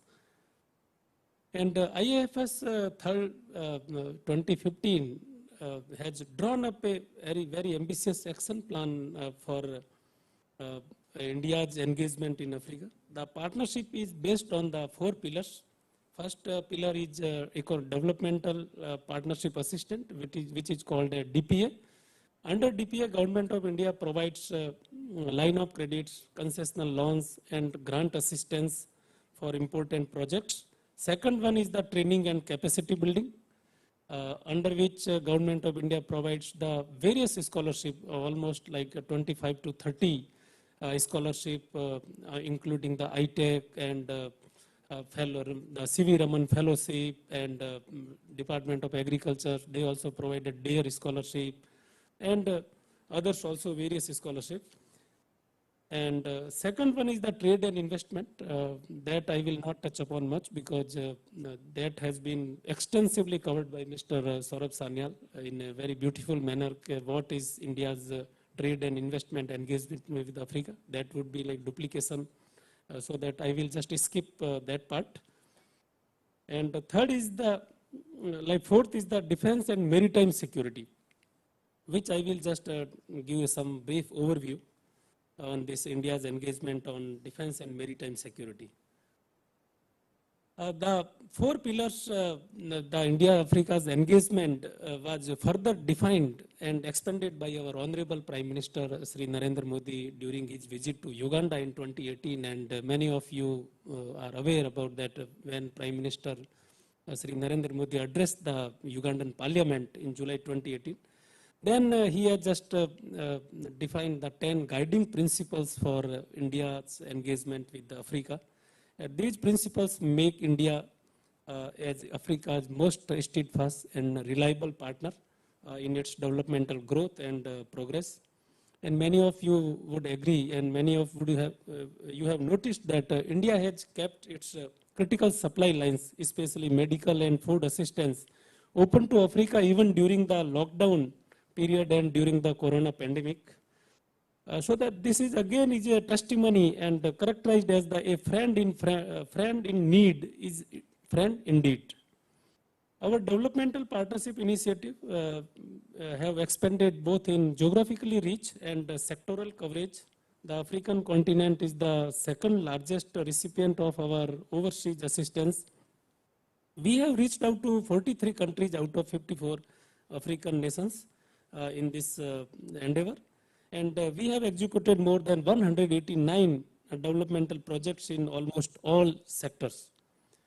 During IFS 3rd in 2015, Government of India has committed $10 billion concessional loans and lines of credits, out of which Mr. Saurabh Sanyal has already mentioned that more than $6 billion has already been sanctioned so far. That is also very good and satisfactory.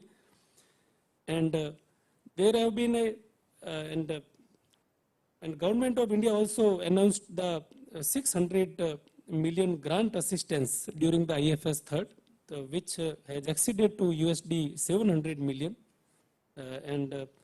Under the capacity building and training part, Government of India committed to provide 50,000 scholarships under the various schemes for 5 years from 2015 to 2020. I would like to just mention that more than 42,000 have already been utilized till December 2020. This is a very significant number. And since IFS 3, our engagement with Africa has intensified in all fields. There have been unprecedented 34 outgoing visits by like our President, Prime Minister and Vice President to Africa, and more than 100 incoming visits from Africa during the same periods took place. In order to expand its footprints in Africa, government has decided to open 18 new diplomatic missions in 2018. Out of 18, I would like to tell you that 12 missions have already been opened and has been functioning. Only 6 missions in like Liberia, Chad, Mauritania, Cape Verde, and Guinea-Bissau and Somalia are yet to be opened, but they will be opened soon.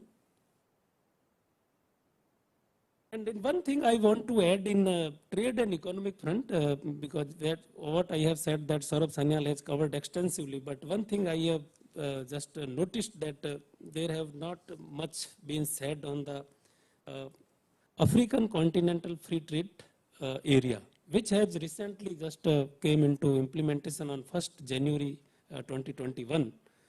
I believe that African continental free trade area will provide a further impetus to Indian businessmen to expand their business ties in Africa. And what our High Commissioner, Mr.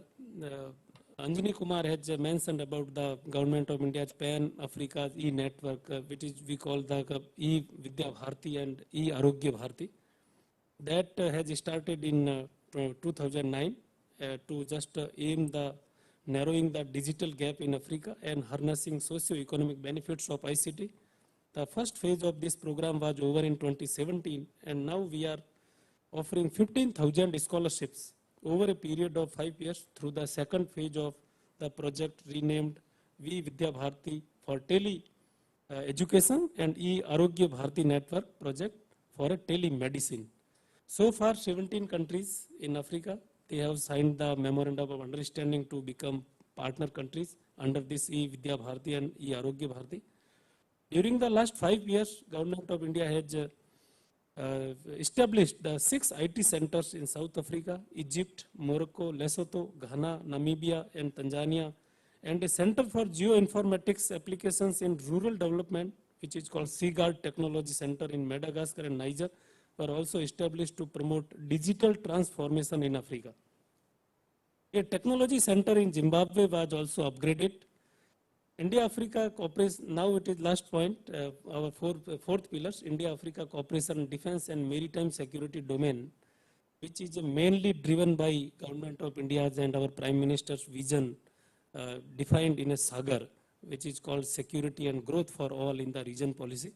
It includes an active role in humanitarian and disaster relief operations, HADR operations, especially evacuation efforts, and supplying relief materials and counter-terrorism and anti-piracy to ensure free and secure maritime navigation. India continues to contribute for stability in the continent and work with various stakeholders.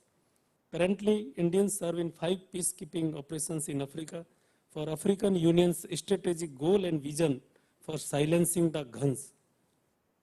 Our defense and security cooperation is growing very rapidly in Africa. And boosting people-to-people contact, which I mentioned that our bilateral, what like Mahesh has mentioned that their like great-grandfathers has migrated, and many peoples have migrated in 18th century and 19th century to Africa, and many of people, they were born in Africa and they are carrying the legacy there. So that Government of India has also recognized to boost people-to-people contact. In this regard, we have been extending e-tourist visa facility to 33 African countries to further strengthen relations with Africa. And during the corona time and pandemic time also, we have signed an air transport bubble agreement with 5 countries, Nigeria, Ethiopia, Kenya, Tanzania and Rwanda, so that the travel between Africa and India should be maintained in a smooth manner till the resumption of the regular commercial flights. With this my remark, I would like to conclude my address on very positive note that India-Africa relation will continue to embark on mutual trust and faith in all spheres. I believe that African free continental trade area will further provide a mechanism to India to play a defining role in supporting Africa's economic integration and deeper engagement in the region's industrial and infrastructure development projects as a time-tested partner of Africa. Once again, thank you very much for PhD Chamber of Commerce and Industry to give me an opportunity to make my very brief remark or to share my views on India-Africa engagement. I wish PhD Chamber of Commerce and Industry all success for its future endeavors, and thank you very much for your kind hearing and patience. Thank you.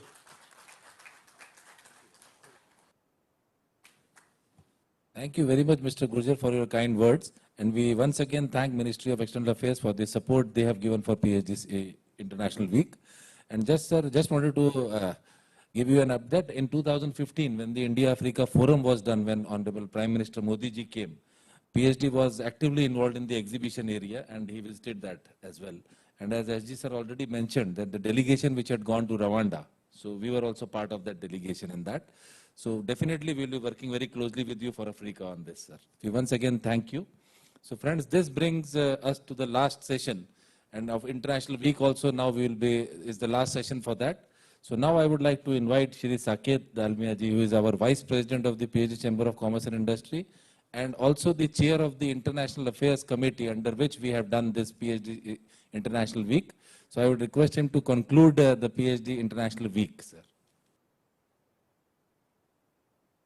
Thank you, Naveen ji. Honestly, guests, 1 month ago, when we started planning for the International Week, I had no clue about Africa. Apart from the Zambian waterfalls or the Kenyan safaris. So the sequence of events since then took me to a thought in 1992. I was a freshman in college in a good university in America. I was proud of that. We were all talking about the economies of India and China. Everybody boasted that China, the American investment is very, very strong in China. They are becoming the manufacturing hub of the world. And India holds a great promise, and we should all be in India. 3-4 months down my freshman year, I was having lunch in the cafeteria, met across a US citizen, and the gentleman asked me to questions. One was, when are the British leaving India? Year 1992. And the second one was, do you still ride on elephants in the cities? This was 1992. I thought I had made a big breakthrough by coming to this amazing college in America. And here I have this student ask me these two stupid, dumb questions, unaware of the world. In 2005, I met this student again. By this time, I'd come back to India. I was working as a businessman here. And we were flying to London. And the gentleman says that, you know, I've set up a shop in Gurgaon. We are doing data mining. I said, big deal, fine. Technology is a big thing now in India. I bump into again on a flight from Delhi to London in 2016. He has sold a part of that company for 125 million pounds to Blackstone. He employs 5,000 people working in Gurgaon. So when I heard about Africa for the last 1 month, I was very, very excited. And this is the message which I wanted to share with all our small and medium companies which make India. At that time, we had the Pepsi, the Coke, the Tata, and the IBMs of America in India. Today, we have the Tatas and the Airtels in Africa. But the promise lies beyond. So we need to wake up and take the opportunity which is in front of us, because just like America, we have a connect with Africa. We have a cultural heritage of sharing. We have people from India living in Africa. They understand our culture. If we dive deep enough, we will also understand the culture very, very quickly because we have that connect with Africa. So we have the same feeling which from America to India was there before. And today, it's much more easier. At that time, we did not have technology. We did not have this interface which we have today. We did not have the willingness of the nations like we have today. We have heard our African counterparts coming and expressing the desire to work together. We have such a strong ministerial backing with funds, with technology, with the willingness. We have heard our ambassadors who are stationed there who are so well aware of what are the trade opportunities and what are we strong on and what we can build upon. We have heard the business people, Indian business people who are there for three generations and pointing out to us the opportunities. While on the dais, I was discussing with our SG, Saurabh-ji, and he was telling me his amazing experience with Africa, being there personally involved in projects. So having said that, I feel that the India-Africa part of this entire International Week has been the most exciting one for me because it's eye-opening and it creates a huge opportunity, or rather it opens up our eyes to huge opportunities. To give you a small example, I was with the High Commissioner of one of the African nations 12 days ago, and I was surprised to know that they were a middle-income economy in totality. So from being desirous, as Mr. Sebastian said, of just buying things from Africa or considering as a supplier source for one of the minerals which I required, I started wondering what can I sell to Africa. So let's get down to that. With that, I would like to thank our President for being here. I would like to thank the ministries for being here. I would like to thank the Highnesses for being here, the ambassadors for being here throughout this week. And I would like to also thank, obviously, all our esteemed members and the audience here. And just to give you a small synopsis of what we have gone through this week, the model of the International Week was hybrid, as we all know. We had a participation from more than 40 countries. We had 90 plus exhibitors. On the week-long, we had a physical participation by 20 ambassadors from various countries and missions based in India, and more than 35 ambassadors and diplomats from India and foreign missions attending the event virtually. Over 500 industry members and students from the academia physically attended the event over this week. And I'm proud to say that we had more than 5,000 delegates, rather to be precise, 5,341 to be present in amongst all the deliberations which we had. At this particular moment, this time, I would like to keep this amazing, I should say, momentum growing and going. So I'm proud to announce that our second edition of the PhD International Week and Ambassadors Meet will be held in 2022 March from the 7th to the 11th. And apart from that, I would like to again thank the Ministry of External Affairs, Government of India. I would also like to really thank the International Institute of Foreign Trade, who have been our knowledge partner and have been able to really delve deep into several issues. And we look forward to their guidance because they have been listening to all the deliberations, and we await their recommendations and would like to forward the same to the Ministry of External Affairs to act upon. Also, I would like to express my sincere thanks to the media for giving us the attention and the valuable time. And last but not the least, my team. Many thanks and appreciation to the entire team of International Affairs and Trade Fairs Division of PhD, headed by Naveen ji. He has done an amazing job. Our SG, our Assistant Secretary General and other team members, namely Neeraj ji, Rakesh Sangrai ji, Mayank ji, Abhishek ji, Yudhvir ji, Tanisha, Naresh, Kanishka, Suman and Geeta for bringing together such a mammoth program seamlessly. And in fact, to run the concurrent activities of GRACE and GTI Expos, the International Conference of Tube Manufacturing, Warsaw Print and Packaging Expo 2021, and India-Germany Virtual B2B meeting, all happening within this entire week. I think there was so much happening that I couldn't keep up. And I had to pull my president in that, please help me.